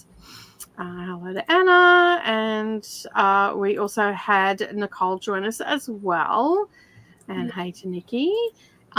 Chrissy says, Koda, 2 chapters in to Buckman, and I can see why you love it. It's for anybody who likes stories and has ever had a grandma. Yeah. Those always make me cry. It's but it's Bachman makes everyone cry. Apparently. Yeah, I know. Batman always makes me cry, but it's not Yeah. like I'm doing this to make you cry kind of cry. It's just so good, and it's usually a happy part that makes me cry. There's sad parts too, but the happy parts are what gets me. Yeah, I I'm the same. feel like I'm the only person that has never cried reading a Bachman book. You're dead inside, Jess. Can you not see how pale I am? I am a vampire. I am the literal definition of dead. It's all right. We're all everybody's a little bit dead inside. It's okay. Have you read A Little Life? No. Have you read A Little Life? I haven't. I'm like seriously intimidated to read that book. It's a quick read, regardless of how many pages there are. It's actually a really quick read. The audiobook is really good. The guy who does the audiobook does a really good job. Yeah, and the audio is awesome. Yeah, I don't like that book. I do not like that book because it's just trauma porn. But it's just trauma upon trauma upon trauma. It's heavy, and it's intentionally heavier than it needs to be. But like as much as I don't like that book, the author is a beautiful writer. The narrator that they picked to narrate that book is also brilliant at doing it. There are a lot of pluses to go into that book just to read it, regardless of whether you're going to like it or not. Okay. The characterization is excellent. Like, yeah. Is it a non-fiction? No. It's fiction. Hanya Yanagihara is a good writer. Like, she's a beautiful writer, and whatnot. But like I just don't like the fact that it's just trauma for the sake of trauma in that book. I mean, how much can one character really fucking take? But when you go and watch interviews and stuff, like when I first read that book, I absolutely hated it. Didn't want to talk about it. Didn't freaking care whether she was the best writer on the face of the planet or the narration was the best narration I'd ever heard in my life. I just hated that book with a passion. But since then, I have actually watched interviews with her, read some stuff about the book, and took a step back from my hatred for the topic. And it's not because it triggered me or anything like that. It was just horseshit as far as I was concerned. Right. And so basically I took a step back and looked at it objectively, and then there are a lot of pluses. And I think I even rated it 3.5 stars, even though I hated the book. The topics in it. So, but it has its merits. So you may end up liking it. I liked it. I mean, as far as I wasn't mad and I didn't feel attacked with trauma or anything. Like, I mean, I wouldn't recommend it to everybody because it's not the kind of book that you say it's a great book because of the usual things that you say that about. It's got, I don't know, but I didn't feel attacked. Immersed. I just felt it was unrealistic. And I know it's a fiction book, but when you write I feel like when you read a fiction book, especially about that sort of trauma and the life experience of that guy, I think, and we discussed this, I think, at great length anyway. We did, because I was like, there's a lot of it that I found to be hyper realistic, not unrealistic. Besides the fact that he went through so many different things, that was, I mean, I'm sure it's happened to somebody, but that it's not common, and it was extreme, the amount of different things that he was dealing with going through and everything. But I really appreciated the kind of some of the stuff that you didn't appreciate, like the way that the doctor reacted or didn't react to things, and the way that the friends reacted or didn't react to things. Those things for me were very realistic. Yeah, see, I guess it comes down to I guess it comes down to the experiences that you and I have had in different circumstances and stuff. So obviously the group of people that I was around where there was a lot of trauma and stuff like that, we did things differently than maybe the people, you know, like I could see that, like what we were talking about. The doctor infuriated me regardless. I don't think anybody could talk me around about that doctor. He pissed me off.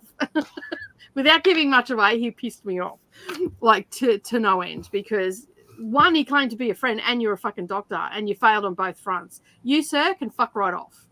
You need to not be in my life. So yeah. Anyway, breathe, Nicole, breathe. Anyways, read it maybe next I'll year. put it in. Secretly.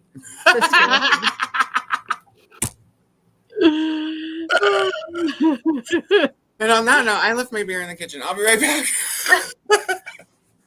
Anyway, you're saying, Jess, sorry. Too much trauma for you, Koda. Oh dear me. I think I'll put it in ranked for Scarathon because I don't own it. I don't know. It's like to read any kind of borrowed book. Okay, yeah. So it does read really quickly. Like, it's not an arduous read. Like, it's not like, apart from the topics that are in it, that might be arduous for someone. But as far as reading it, it's like, I think it's like 700 and something pages. Just look at it as 2 books, part 1, part 2. It is broken down into, I will say, the happy days, don't fall for that. Just don't fall for that. Maybe it's trying to buddy because you up I a little bit. heard about it before I read it, Jess. Maybe going into it knowing that it's over the top on something. See, I did not know that when I went into it. I went into it relatively blind. I have heard that it, like essentially what you said, Nicole, that it is trauma born. And like part of me is like, I want to read this, but like the other part of me, just because I know how chunky it is, was like, I will say that, like, there was the only part that I didn't cry through it because I was in a state of anger, and sometimes when I'm in a state of anger I'll cry, because if I get super angry I just start to cry. It's not because I'm upset, it's because I'm about to kill you. If you see me crying and I'm angry, just run. Like, that's the safest thing I can say, because that's me trying to control my temper, and that's how it comes out. And because I know that I have a temper, so I've always had to keep that in check. And all that sort of stuff. So that is that's my release. And so it didn't make me cry because it was sad. The only thing I did get sad about is one section towards the end of the book, and I'm like, oh, for fuck's sake, this cannot cut a break. I cried my fucking face off, Jess. You know what I'm listening to the audiobook on like a 2.5 hour walk. Everyone's like, it's the saddest book in the entire world. And I'm like, it probably depends on your life experiences, like Nicole was saying. There was, for me, it had a lot of not exact things, but things I could correlate or parallel to exact things. It reminded me of some things that or someone that in my life, or someone, and so it's not just crying about the story. It also dredges up your own trauma to cry about. Yeah, and if you've got trauma, it will get you thinking about things that have happened in your life. I will say that. And you know, I have never heard her say that that's what her intention was, as to write the book, that it was to do that to the reader. It was her trying to see how much she could do to one character.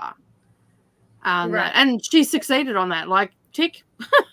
A couple, that's like a triple tick there. But yeah, like, there was one part in it that I just thought, you know, like, it's all going to be good.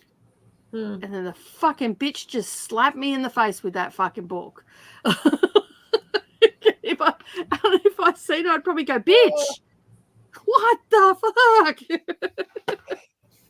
But yeah, anyway. This is kind of reminding me of the book that I wrote that is on the editing room floor right now. I kind of did the same thing where I'm like, you think things are going to be? No. Let's just file some more shit on you. It's just mean, all right? My early horror I was stories. totally mean to my characters. My early horror stories don't have happy endings. I mean, I don't mind trauma. I don't mind reading about trauma. And I didn't actually mind. It was just when it just kept going. And then you get these false labeled book parts. I think that everybody should like know about what it is and hear everybody's opinion before going into it. Like that way you are prepared for what it is, at least. And then you can. Yeah. definitely look up the trigger warnings. Definitely go and research the author a little bit on this particular book, because not all her books are like this. However, it did make me reluctant to read any more from her. But I have been told by my daughter and a few of her friends that not her books are like that. That was probably the most traumatic book that she's ever written. So you think maybe she had a few anger issues she needed to get out? Possibly. Yeah, possibly. I don't know. I don't know. I think like I was saying, it's like it's hyper-realism. So she at least tries to parallel it to like the fact that he goes through so much is unrealistic, but the things that he goes through are hyper-realistic, meaning like they're realistic. They're just they're not even embellished. They're not even really. Embellished is probably not the word. Embellished. It's the things have happened, but they're the extreme level of what's happened. That's it. Exaggerated a bit, but they're not embellished, because these things do happen. But it's just, instead of the fish that you caught was this big, it was this big, but really it was this big, right? So that's sort of what it was. But yeah, embellished is probably the best way to describe it. Yeah, not in an unrealistic way. Don't get me wrong. It's just in your face. Yeah. Like really in your face. And like when you're trying to make a point or you're trying to test something, so you do it extra to kind of test the boundaries.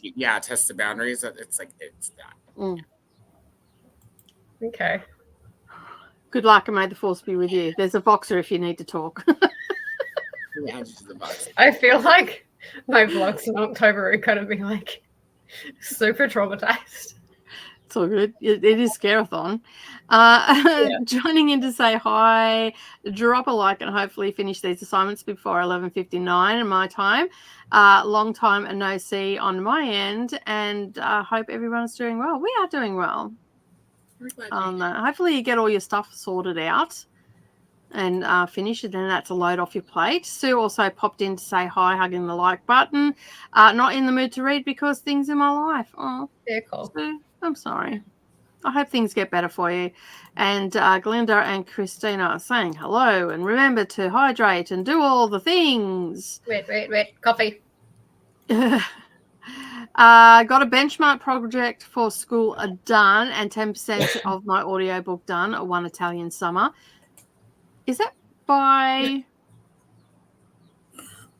Pip Williams?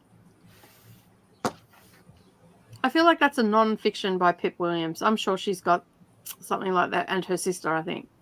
It may be. I'm not too sure. Hello. And read Witch Hat Atelier, Volume 12, powering through that one by the sounds of it, and got to 36% in Fall of the White River. Did you end up looking that one up, Jess? No. I did star it for you. I will in the next. Read 40 pages, now switching to Sharp Objects and trying to get that out, get myself out of a reading slump. That's a good. Is it? I liked it. Sharp Objects. Gone Girl. I haven't read any of Gillian Flynn yet. Sharp Objects is fucked up. And I love the fucked up shit. I was going to say I'm down for that. I got approved for that Jocks one that you sent. Did you request it? I wanted to see if I'd get it. So if you've got it on yours, I got it. Sorry, we just totally deviated then from fucked up shit. The title of this NetGalley book. Sorry, I forget that sometimes Koda and I do that. Called? Something. College Jocks and Frat House Bros. I couldn't not get it. It sounds like you need a few beers under your belt before you start reading. It sounds. It's gay smut, I think. So yeah. It sounds like as long as there's no hair gel, we'll be all right. Where we go? Yeah, so anyway, it's by let me just say it's by Matthew Cooper. It's gay erotic stories, so there must be short stories from university life. I'm excited. Let's do it. Yeah, I went, you know what, with a title like that, I need that on my Goodreads shelf. It's like that other book that I've got, people I work with that I want to punch in the throat. And the other one I found the other day was, what was that called? I can't remember now. Something about how to remove a body. I want these for my coffee table. Just to leave there to scare people. Don't forget, stick your face in a book and shut the fuck up. That's going to be a shirt. What's the one about the age of batteries? Oh, I've got that written down too. It's The Age of Batteries, Buy a Girl a Gift. It just rolled off my tongue one day in sprints. This one is How to Drag a Body and Other Safety Tips you need. You hope you never need. I want to get these for my book. Just have a pile of them there. Go out. You know, I've got to go out for a minute. Everybody looking at the books on the thing, going, "Oh." I'm scared of the person who sits down in your parlor and is like, "Does it really matter?" Yeah, that's it. Does it really matter? That's it.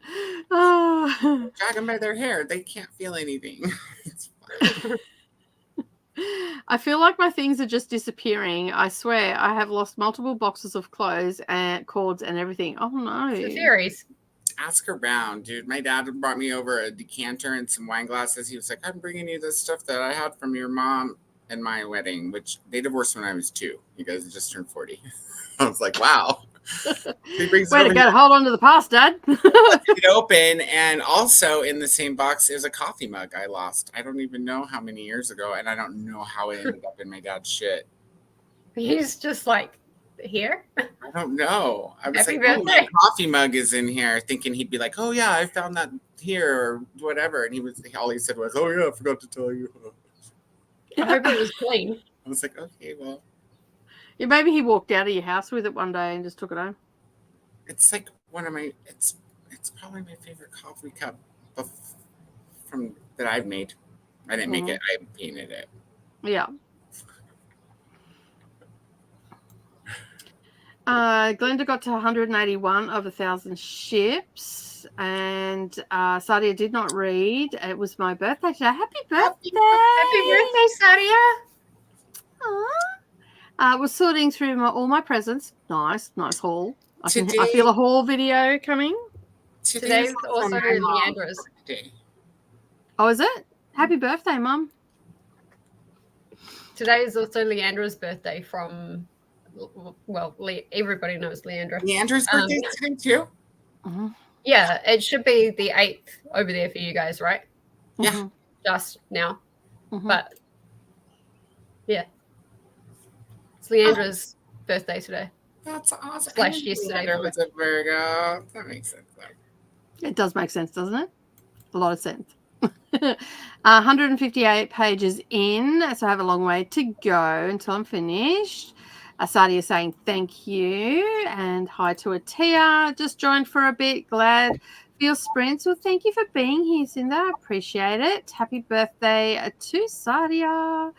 Everybody's going to be wishing lots and lots of happy birthdays. Sadia says thanks. Deb's also joined as well. Jean is heading off to bed. I'm feeling better, but still healing. The antibiotics are strong.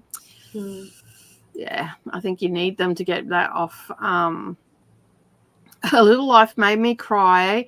Not because of the character problems. I cried because I had to. Something. Whatever. You love that shit, don't lie.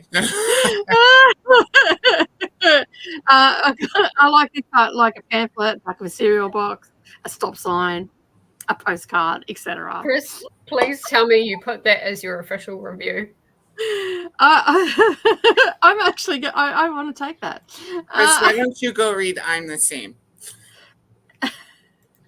I just screenshotted that. We can hate it together. Jean's giving you the watch time, Koda, leaving you on the TV. Good night to Jean. See you tomorrow. Jean, if you're still around, we've got sprints tomorrow morning on Patreon. If you want to get more sprints. She was enjoying making the character suffer too much. There's something creepy about someone who is not part of a group writing about that group and making that group member suffer over and over again. It's a very good point. Just pause that.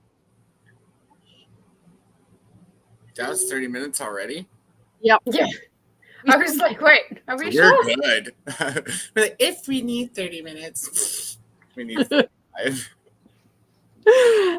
If you want good trauma, read 8 Lives of a Century-Old Trickster, Brotherless Knight, and avoid Enter Ghost at all costs.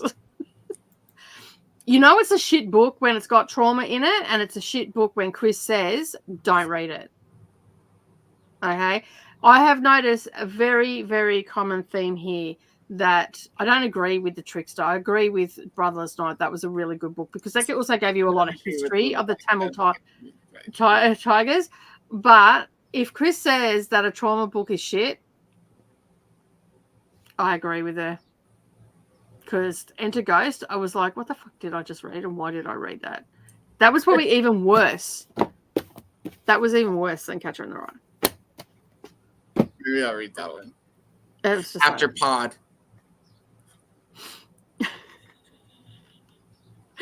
Neva, are you up? Are you watching? When are we reading pod? We have to wait till after Feast of All Saints now. Yeah. I will be reading the B one, the same author, but the one from the perspective of a bee. I've heard really good things about that, but then I heard good things about pod too. So,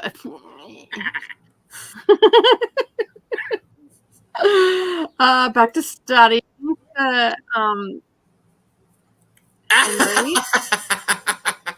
I'm anti-trauma. I'm only want happy books that inspire. Who are you and what have you done, Chris? Yeah, Chris, tap on your keyboard if you need help. No one else will hear you, but we can try. Send some sort of gibberish. Yeah, who's that? Who's that typing on Chris's keyboard? Yeah, who's this? Is the cat typing again? The cat's like, meow, meow, give me food, no trauma. 11:30 p.m. Got work tomorrow. Happy reading, everybody. Good night. Thanks for being here, Tennille. Appreciate it. Good night to Jean. Sharp objects more than Gone Girl. Okay, cool. Gone Girl was good. I liked Gone Girl, but Sharp Objects was, yeah. See, of all the books on my physical TBR, I have got some pretty intimidating books. Like, I would say I'm more intimidated by Gone Girl than I am of House of Leaves. Oh, really? Gone Girl is my most intimidating read. It's just because I think it's going to be like so non-linear. Linear. Thank you. Yep. And confusing. Yeah. Like, because the movie was quite confusing for me. I mean, obviously, I know what happens. The movie was shit. Okay, let's just put this out there. The movie was shit because they cast Ben Affleck. Okay, we've had this discussion before. Ben Affleck and any movie that he is in, it's guaranteed to be a box office flop. The book, however, is so much better than what that movie was. That movie was just utter drivel on a screen. You know a lot. You actually know more when you read the book than you do with the movie. The best part of the movie is Rosamund Pike because I love her. That's it. Yeah, that's the only redeeming quality of that. I mean, it was okay. It was okay, but the book is better. For How sure. do you tell lies now, Koda? She's a good writer when it comes to thrillers and keeping you engaged, even though it's a fat book. You're like, yeah, they're definitely books that you can't put down. And same as Paula Hawkins. I like Paula Hawkins as well. She wrote like Girl on the Train. That's great. I've read that one. That was good. And that movie wasn't bad. That movie was actually really good. They did really the casting in that was really well done. I love Emily Blunt too. I love her. Yeah. As an actress, I think she's so good. Everybody's saying good night and sleep well and hello. I'm reading for the Goddess Complex. I'm on Team Athena. Just did my skincare routine. I feel like a new woman. Awesome. 9 a.m. Australian Eastern for Patreon on Tuesday. This is correct. It's not my normal sprinting day, but I thought I'd throw one in there and spritz it up a little bit. Why not? Why not? I'm judging for BookTube prize and cases. What's this BookTube prize? What? Yeah, there's a BookTube prize. I'm It's like, I run have by. to read this book just to see why everybody hates it so much. Okay, so Enter Ghost is about. Correct me if I'm wrong, but I think she's like in her 30s. She's separating and she's gone back to Israel, and she's finding solace through a Shakespearean group, and it's boring as It like sounds boring. it is boring as fuck. Like It sounds boring. Maybe I won't read it.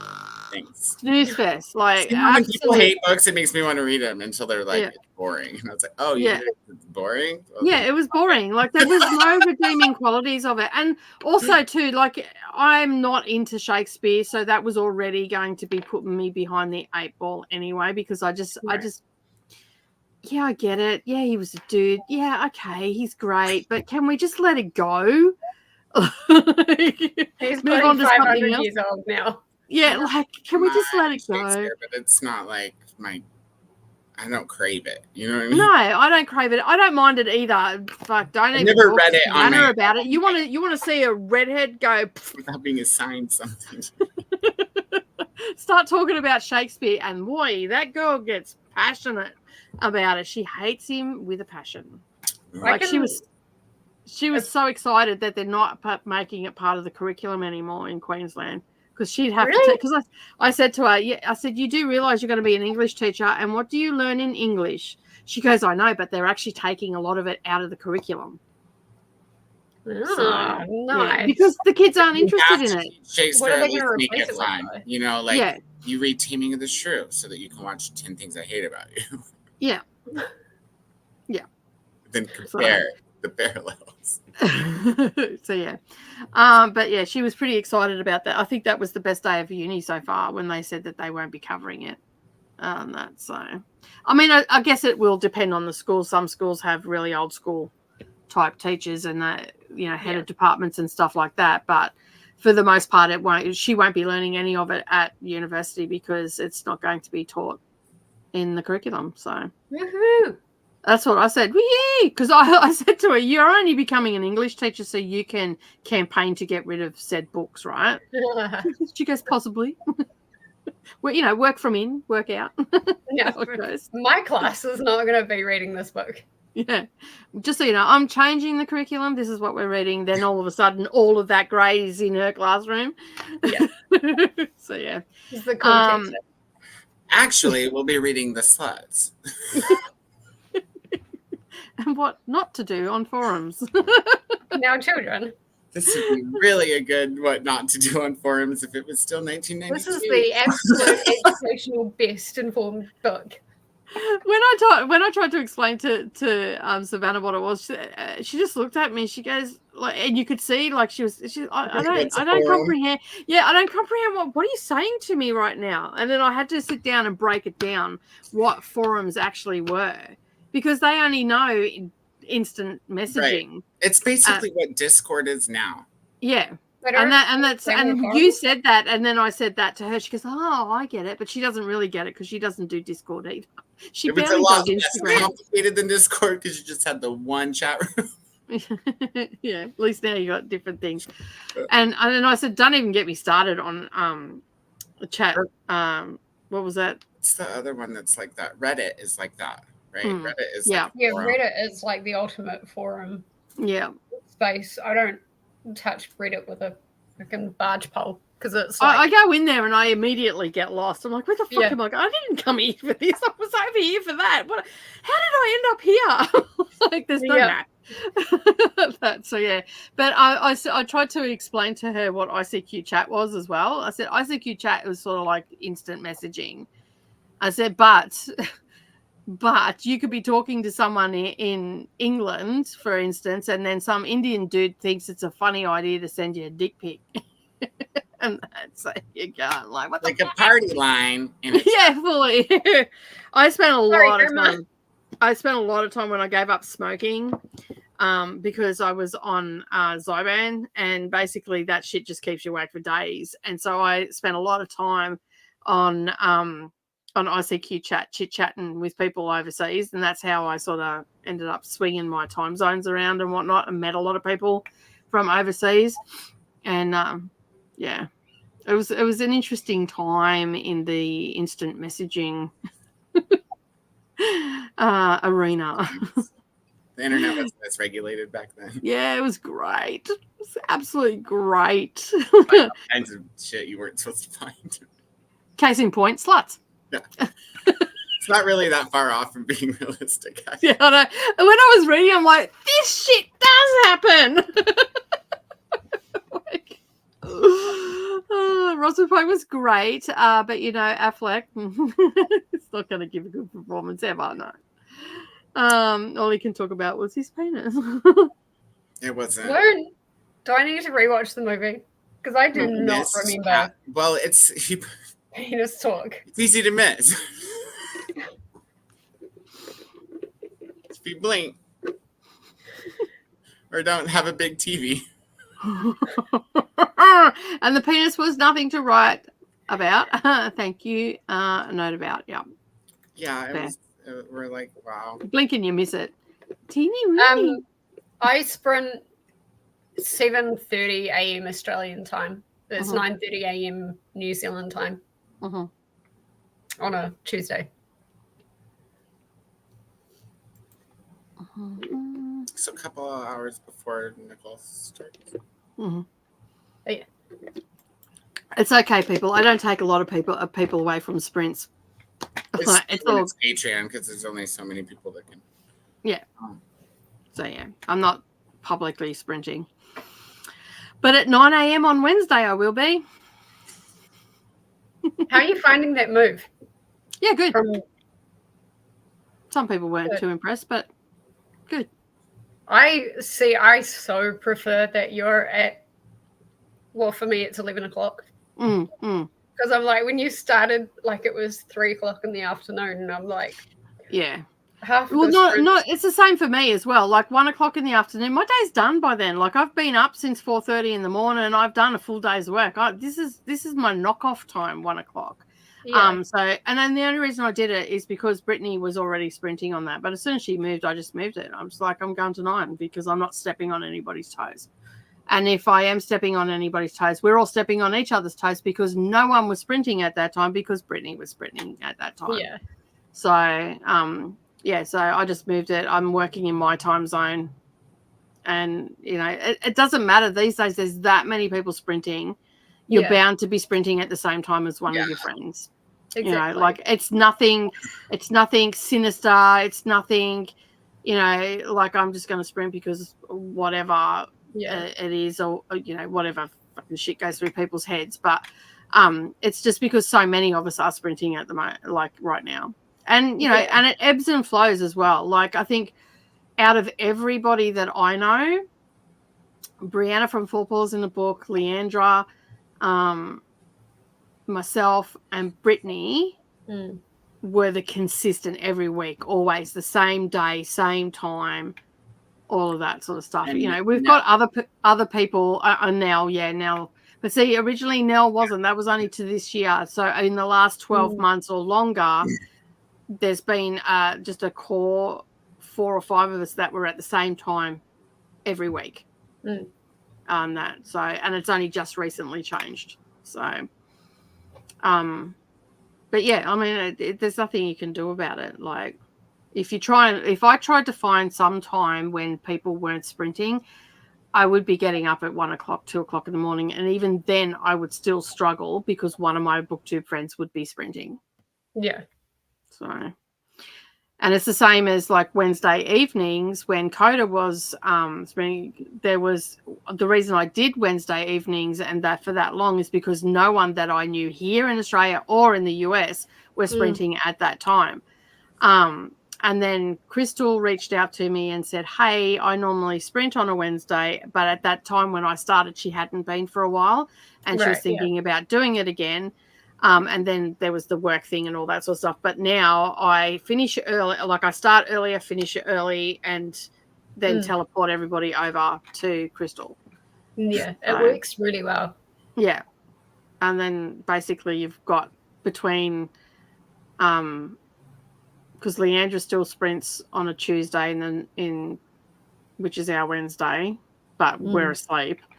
Courtney also sprints every Tuesday. Yeah. Yeah, when we're asleep though. Because she starts about 11 p.m. my time. And it's finished way before I even get out of bed. Yeah. So that'll be why I've never seen her. Yeah, because I think it's like 1 o'clock in the morning for me. Yeah, it's either 1 or 2 in the morning or 11 or 12 at night for me. It's 11 because it's 7 it's at midnight your time, I think, because it's 7 time. I know I only every now and again catch Courtney. If I'm up and I just happen to be on the internet, I'll catch her live. I'll say, hey. But I haven't been able to catch Courtney for a long time. Which is unfortunate. Me either, but it's because I'm working and I can't watch sprints at work anymore. I can, but I just have to mute them and then I can't. Yeah, you don't know what's going on. And I don't know what's going on, and I don't usually chat because I chat and then I can't pay attention to any responses. Like so, it's, it's like I just dipped anyway, so I just lurk. Yeah. Well, you started the lurking and working phrase, wasn't it? I did. Yeah. Chris adores Shakespeare. I read Shakespeare for fun, and I still loathe Entergeist. We know how to sprint hop. Why you loathed it though, Chris? Most people that are diehards will sprint hop anyways. Yeah, that's it. That's exactly right. Say sprint when it works for you. That's it. That's exactly right. So and my time was going to be moving anyway earlier because when Brittany and I first discussed it, because of the time like daylight saving time and all that sort of stuff, I don't move. So she was going to be starting earlier so I could bring it back early, but then and we want you at your best. That's exactly right. So I moved it. And so now I've got for the foreseeable future 9 a.m. to 3 p.m. and then maybe a bit later on Monday and Fridays, but for Wednesdays it's 9 to 6. So yeah. Which is what it used to be when we first started hanging out. Yeah.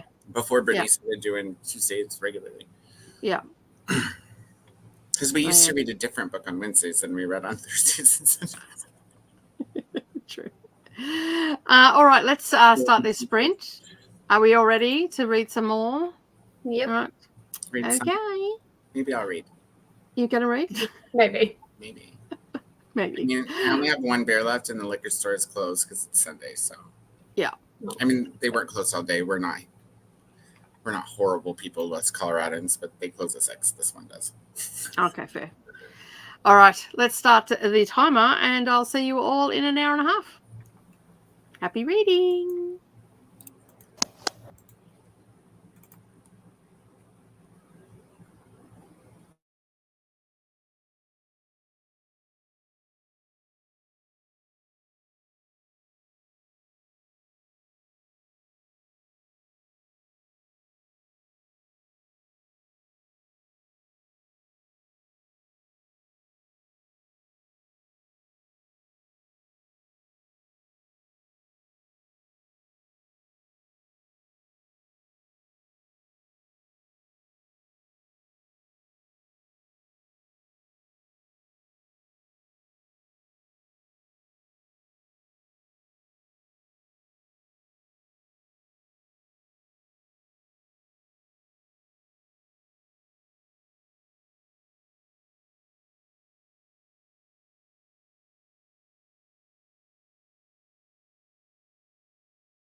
Oh, hello. We're back. Only just.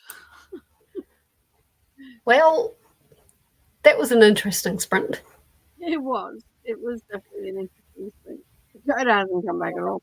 That was an interesting sprint. Oh, It what? Okay, there we go. I had you. I had everything on mute. Oh, there you go. Yeah. So, I don't know what happened then, but so obviously you got back in and you were waiting to get back on. Yeah, Yeah. I think I did. I think you got in after me. I don't know. Well, when I came in, you were here. So, but Yeah. sitting backstage. So yeah. I got in and I was like, woohoo! I don't know what happened because I just walked away for a second to go check the mail and like check the pot and all that sort of stuff, and then I was sitting at the front reading my mail when you sent when I seen the message come through from you, and I'm like, oh, okay, cool, no worries. And then you're like, oh, and by the way, you've been kicked out too, and I'm like, what the hell? But I couldn't get back in. Like I restarted my computer. I had to restart my computer, and even after I restarted my computer, it wouldn't let me back in. And then I sent Koda a message going, hey, can you put a timer up? And I no sooner finished saying that, and it let me in. So I don't know where my phone is. Yeah. I'm sitting outside without it. Yeah. Meanwhile, Koda has no clue what's going on. I was about to like, message why are you, y'all Koda. prepared? What's going on? I was about to message you, Koda, and be like, "Well, StreamYard loves you tonight." It's because I plugged it in, and so I didn't have it outside. You see all the messages now. Yeah, you'll see all your messages. So yeah. You just see a whole lot of them. Yeah, no, the crisis is averted while you were out there drinking your beer and all the rest of it. But I got a phone call as well during that sprint. I've got to head out. And I've got to go and take some stuff over to my husband by 3:30. So, sorry. Just teasing you. You gotta do what you gotta do. Either way, we basically talked that much today. We wouldn't have got 3 90-minute sprints in anyway. So, so you got 3 hours of talking, 3 hours of reading. Yeah. But you all know you come here for the talking anyway. Yes. So we talk some shit. It's just like normal Monday, Friday. Oh, I don't know. What was that, Red? What did you say? We're hysterical. It's fine. Yeah, true. And the drunker Koda gets, the funnier it gets too. Okay, I'm drinking them too slow tonight, I guess. This is the last one. This is the 4th one. Yeah. Yeah, I agree with that too, Jess. I think StreamYard wanted it to be the last sprint, but didn't want to hang around for the hour and a half. Just like that, you're done.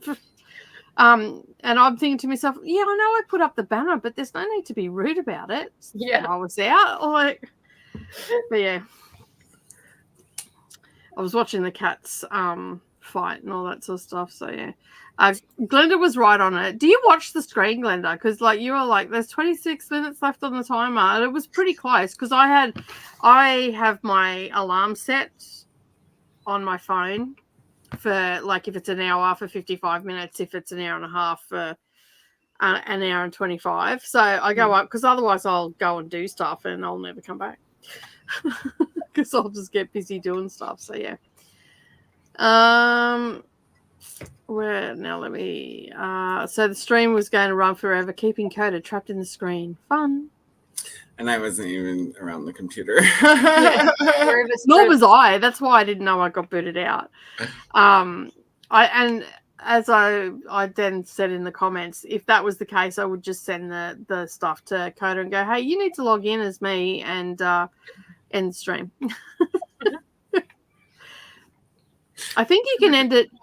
You can end it before I end for you, but yeah, but I can't end yours.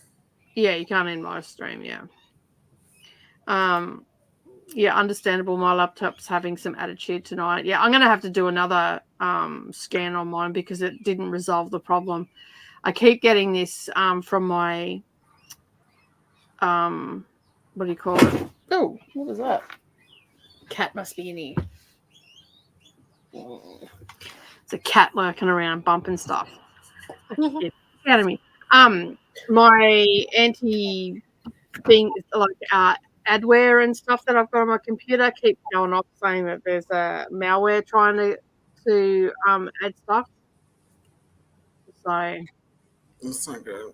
yeah, well, if I do a CC scan, I should be able to get rid of it. I just did a normal scan. I didn't do a boot time scan. But I'll basically, before I walk out the door, I'll just do a boot time scan. So technology is crazy. It's off its rocker at times. I was hoping for an ending like when Koda's stream left Neva all alone at the end. Was that when you just went out of the studio? Yeah, I hit leave studio and said end stream, and then Neva just went big and was like,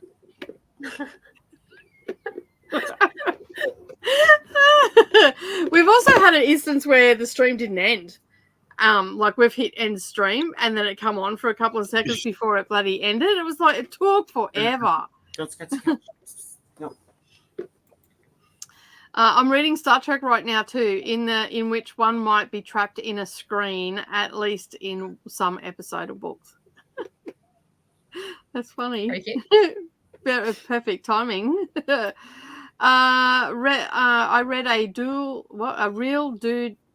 Dud NetGalley arc this weekend. Untold Lessons by Madalena Bargelio Tennant. The English translation was so bad. That's not good. That's not good. It's probably such a beautiful book. Me and it's native language. I doom scrolled and just start off into space. Try not to go to sleep. I got up to chapter 22. So I don't know what chapter I'm on page 170. And yeah, that's all I know. I've got 55 minutes left of the audio. Nice. You're not going to log it. Watch the announcement videos for Blackveil and Fablin. I've not heard of the Fablin one. Fablin is Margaret's The Word Nerd creation. Oh, okay. Yeah, I've seen that yours came out. I woke up to 59 new videos.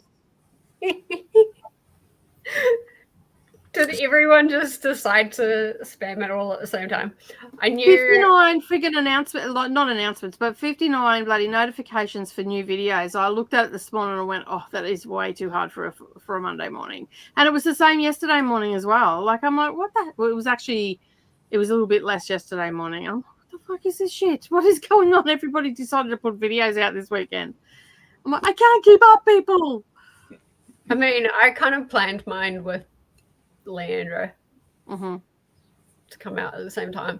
Yeah. Mine was a little earlier than hers, but I got some more fabric into the bins and chatted for a bit. Nice. I like chatty bits. The chatty bits are good. Well, you love Friday the 13th. Yeah, because Friday the 13th is chatty bits with Nicole and Koda. Starting at 10 a.m., I will probably be drinking. I will be definitely having Irish coffees. Yes, she does. Thanks for hosting. No worries. I did too. Well, get your heads out of the weed gutter. I was not checking that sort of pot.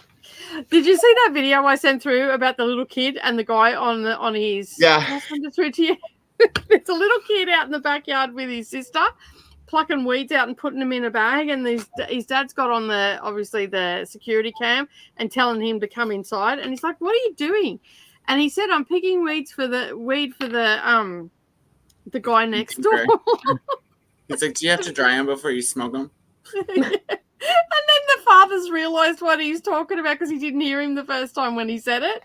And he's like, "Get inside. Bring your sister with you." I thought that was hilarious.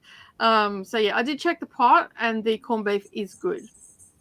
Nice. Yeah. Corned beef is like my sweet spot. I love it. It's good stuff. I usually have it hot with mashed potato. Like it's normally a winter dish, but it was on special the other day. That's why I got it. But in summer, I'll have it like sliced really thinly and have a salad with it, or some hot chips with it, or something like that. So Yeah. it's good. And then white sauce, cheesy white sauce, good. I hand-fed 5 small black rugrats. Read 38 pages of Pandora's Principle, Star Trek, and finished and logged the Twin Bee. Quebec. I don't know what you're reading over there, Jamie, but whatever it is, no one can say it. That's where Amy's like, when she picks her book, she's like, yeah, that one they won't be able to pronounce. Mm-hmm. I reckon so too, because it's every book. The name or the author. Jamie's reading this book. We have no idea what this book is.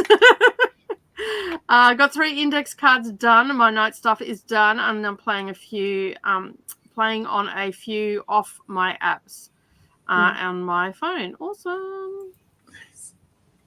Brecherie is sprinting. Excellent. Thank you. Pax is also sprinting as well. Cool. Cherie's only for a little bit. I think I'm staying away from competitive readathons for the rest of 2024. Atar will, and truly burnt me out. Yeah. I'll probably do Leandra's as well. My God, Leandra's is so cute. Is she doing it in January as well? I'm not sure she's doing. I think she is still doing her TBR-a-thon in January. Yeah, I'm pretty sure she is. Yeah, I thought she might have been too. I wasn't too sure. Thanks for sprints. No worries. Links for Patreon sprints and all that will go up in the next few hours, depends when I get back. So keep an eye out on Discord for those. That reminds me, I need to schedule mine. Remember to hydrate, like, and hug the button. I'm going to make some chili con carne for dinner tonight. Yum. So excited because my husband hates it. So we never have it for dinner. Hey, Charles. How are you going? Thanks for stopping by. Thank you for all hosting. I'll see you all during the week. A good night and good day, everybody. Yep, she does 2 public ones, which is January and October. Yep. That's what I thought. I remember her saying something, but like everybody's got these readathons and all the things happening, and it's like, hey, caramba. I think TBR Harvest is like new. It's like a mini. It's a mini one, yeah. Mini one, right? Yeah. I think so. I don't know. It looks pretty big to me, just from the thumbnail. It is pretty big. It's about the same size as TBR-a-thon. I knew that she was talking about doing one in October, and I knew that Margaret had one coming up as well, but I couldn't remember whether Margaret was now or in November. So, and she does 2 Patreon ones as well. Yeah. Going to set up a Traumathon readathon, but didn't think it'd get many takers. Yeah, you'd be surprised. He's waving back, and hello to Charles. And with that, we are at the end of the comments. He says hi to Glenda. So thanks for everybody joining today. I really appreciate you being here. Sorry about the boot out then before, Jess. No worries. It wasn't you. It was StreamYard. StreamYard was being a dick. 1 of 3 activities. You can do all 3, or you can pick one. You can do all 3. Yeah, that's kind of how the first one was too. There's already 7 for October. I'm just reading. I'm doing 3 for October. You guys. Look, honestly, I don't know if I may, like, just thinking about it, I've got a lot of books to read, and I'm going to look at everybody's bingo boards and all the rest of it, and if they don't fit, I'm just not going to do them, because I've got it. I probably will just read whatever the hell I want for the rest of the year, actually. I mean, aside from our buddy reads, but I want to read those, so. Yeah. Yeah, I'm tired. I'm tired. I just want to. I Been don't a even know big what year I want to read congratulations. next. And then you've also got to like chill out before November anyway. Yeah. So I've got NetGalley November to sort out and whatnot. So yeah, I'm sort of got to do graphics and stuff. I still have a fair bit to do for that. It won't take me long because I don't get interrupted. I'll just get in and get it done. On that. If you need help with anything, I can. Oh, don't worry, my friend. I will be going. Excuse me, I'm fucking lost in Canberra again. Canberra and I have a love-hate relationship. When it works, I love it. But when it wants to be a bitch, man, it kicks my ass. Like, it just kicks me all over the shop. And I'm like, what the hell?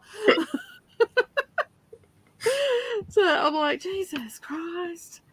I like to clear your shit readathon. That's 2 months, November, December, but it's super chill. Yeah, well, that's what sort of what NetGalley November is to clear those shelves and get them clear for 2025. Because I'm already have books on my NetGalley that are getting released in January and March of 2025, and I've still got stuff from this year and 2 from last year, which is better than the 15 that I had from last year. So I've got rid of a lot of my last year ones, which is good. I'm happy about. So and the reason I realized that I'm really tired because I have, not including this week's books, I am currently sitting on 234 books for the year that I've read. That's a lot. Yeah. I'm at 130 something. And I originally had it set at 100 and I passed that in the first 3 months. So, or I got close to it in the first 3 months. I can't remember now, but I looked at that before and I went, no wonder I'm freaking tired. I need to just calm my farm a bit. There's a lot of words going into your brain. Fully. So yeah. Did that message come up? Okay, it was meant to be, say Mouse Reads is the person that runs it. Yeah, it came up, but I can see it there. It's there. I haven't watched Jessica's video yet, but I'm signed up for Margaret's and I'll do Leandra's so far. Leandra's is pretty chill. Like I did Leandra's in January and it was pretty chill. Like you can pretty much work it to read whatever. I started watching your video this morning and then realized it was 8 o'clock and I probably should get my ass out of bed and get ready. So I'll come back to that. That's right. Yeah, that's right. I'm supposed to be doing other stuff. I got a message from Kirsty from KBeth Bookish, and she's like, "Can you remind me to watch this tomorrow morning?"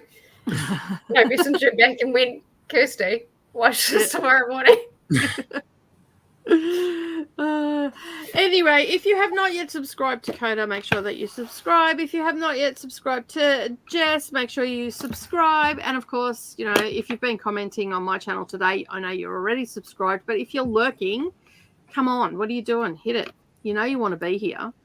So hit it and poke the button. Cathartic about hitting that subscribe button, you know? Just poke it. And then hit the like button as well. And if you want more content from Dusty Book Sniffers, you can always come over and check out my Patreon. We have some more sprints tomorrow. We have chatty bits on the weekend. Jess, what else have you got coming up this week? What have I got coming up this week? You got sprints tomorrow at 9 a.m. I've got sprints tomorrow. Yeah. BookTube wise, probably Read the Beats, episode 2, which is seriously late, and I apologize. But it will be out. I just have to edit it. That's all good. I have a video coming out on tomorrow morning. Nice. Anything to do with the library? I think it's August wrap up. Oh, okay. Did I do ARC August last week? Yeah, you did. Okay, so It was, August. it was the premiere. Yeah, you the did. accidental premiere. Yeah. I was on my phone. And the premiere button is really close to the go public button. And I didn't realize when I pressed the go public button that it actually clicked the premiere button as well. And so in the moment that I went didn't to go back, and it was like that was it. It was live. I'm like, yeah, well, can't change that now. It was already counting down. I'm like, oh well, I guess I'm doing a premiere today. Yeah. And that's how you do that one. Yeah, and Jean was, oh yeah, they were talking about it on the probably people would have come over and gone, what's this shit? It's not even an announcement. Why are you doing the premiere? Because it was purely accidental. I did not mean to do that. Because it was fun. Yeah, it was something different. Just trying to keep you all on your toes. So, however, tomorrow's will not be a premiere. I could just freak you all out and do a premiere, but anyway, I won't. Because when I do want to do an announcement premiere, then no one will watch it because I'll just go, it's just another bloody video. I don't want to watch that shit. That girl just talks crap. Or like she's crying wolf again. Yeah, fully. So it was purely accidental. So, needless to say, I won't be using my phone to set my videos public in the future. I will be using my computer like I normally do, but I forgot to do it the day before. That's why I did it on my phone. So, yeah. All right, last beer is done. We're good to go. You're good. Enjoy the rest. My laptop's freaking out, and Jamie is at 356. And on that note, we're going to bow out on that one. We're going to see you on the interweb somewhere. Have a great day, everybody. Thanks, everybody, for joining, and we'll see you all again soon. Bye. Bye.